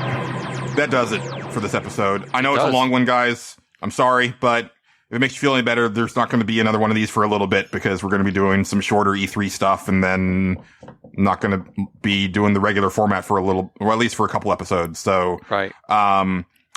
We'll come back to Chrono Crossing for 1992. Again, I'll let you guys know when we need those submissions, but you can go ahead and start thinking about those already, as well as what video game characters would be on your toilet paper.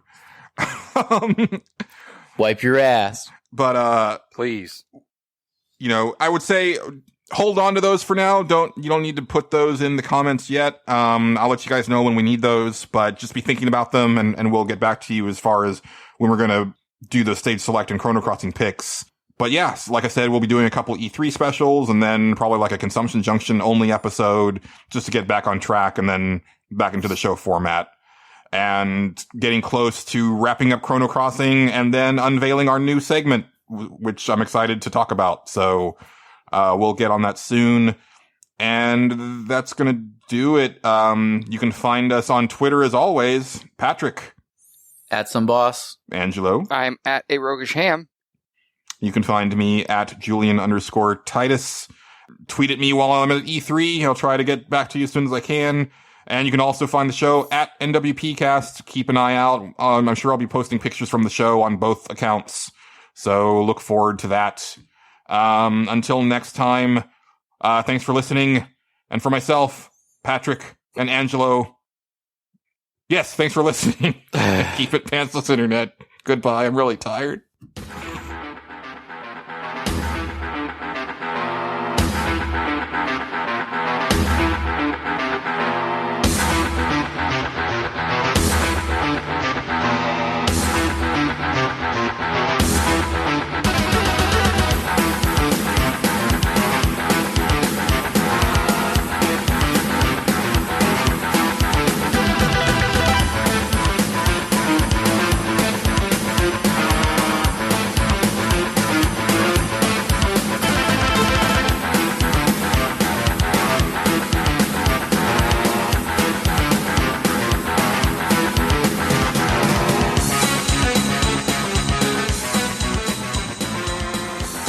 Vae Victis. Suffering to the conquered. Ironic that now I was the one suffering. Not anything as pedestrian as physical pain. Rather the cruel jerk of impotent anger. The hunger for revenge. They are rage. Brutal, without mercy. But you will be worse. Rip and tear until it is done.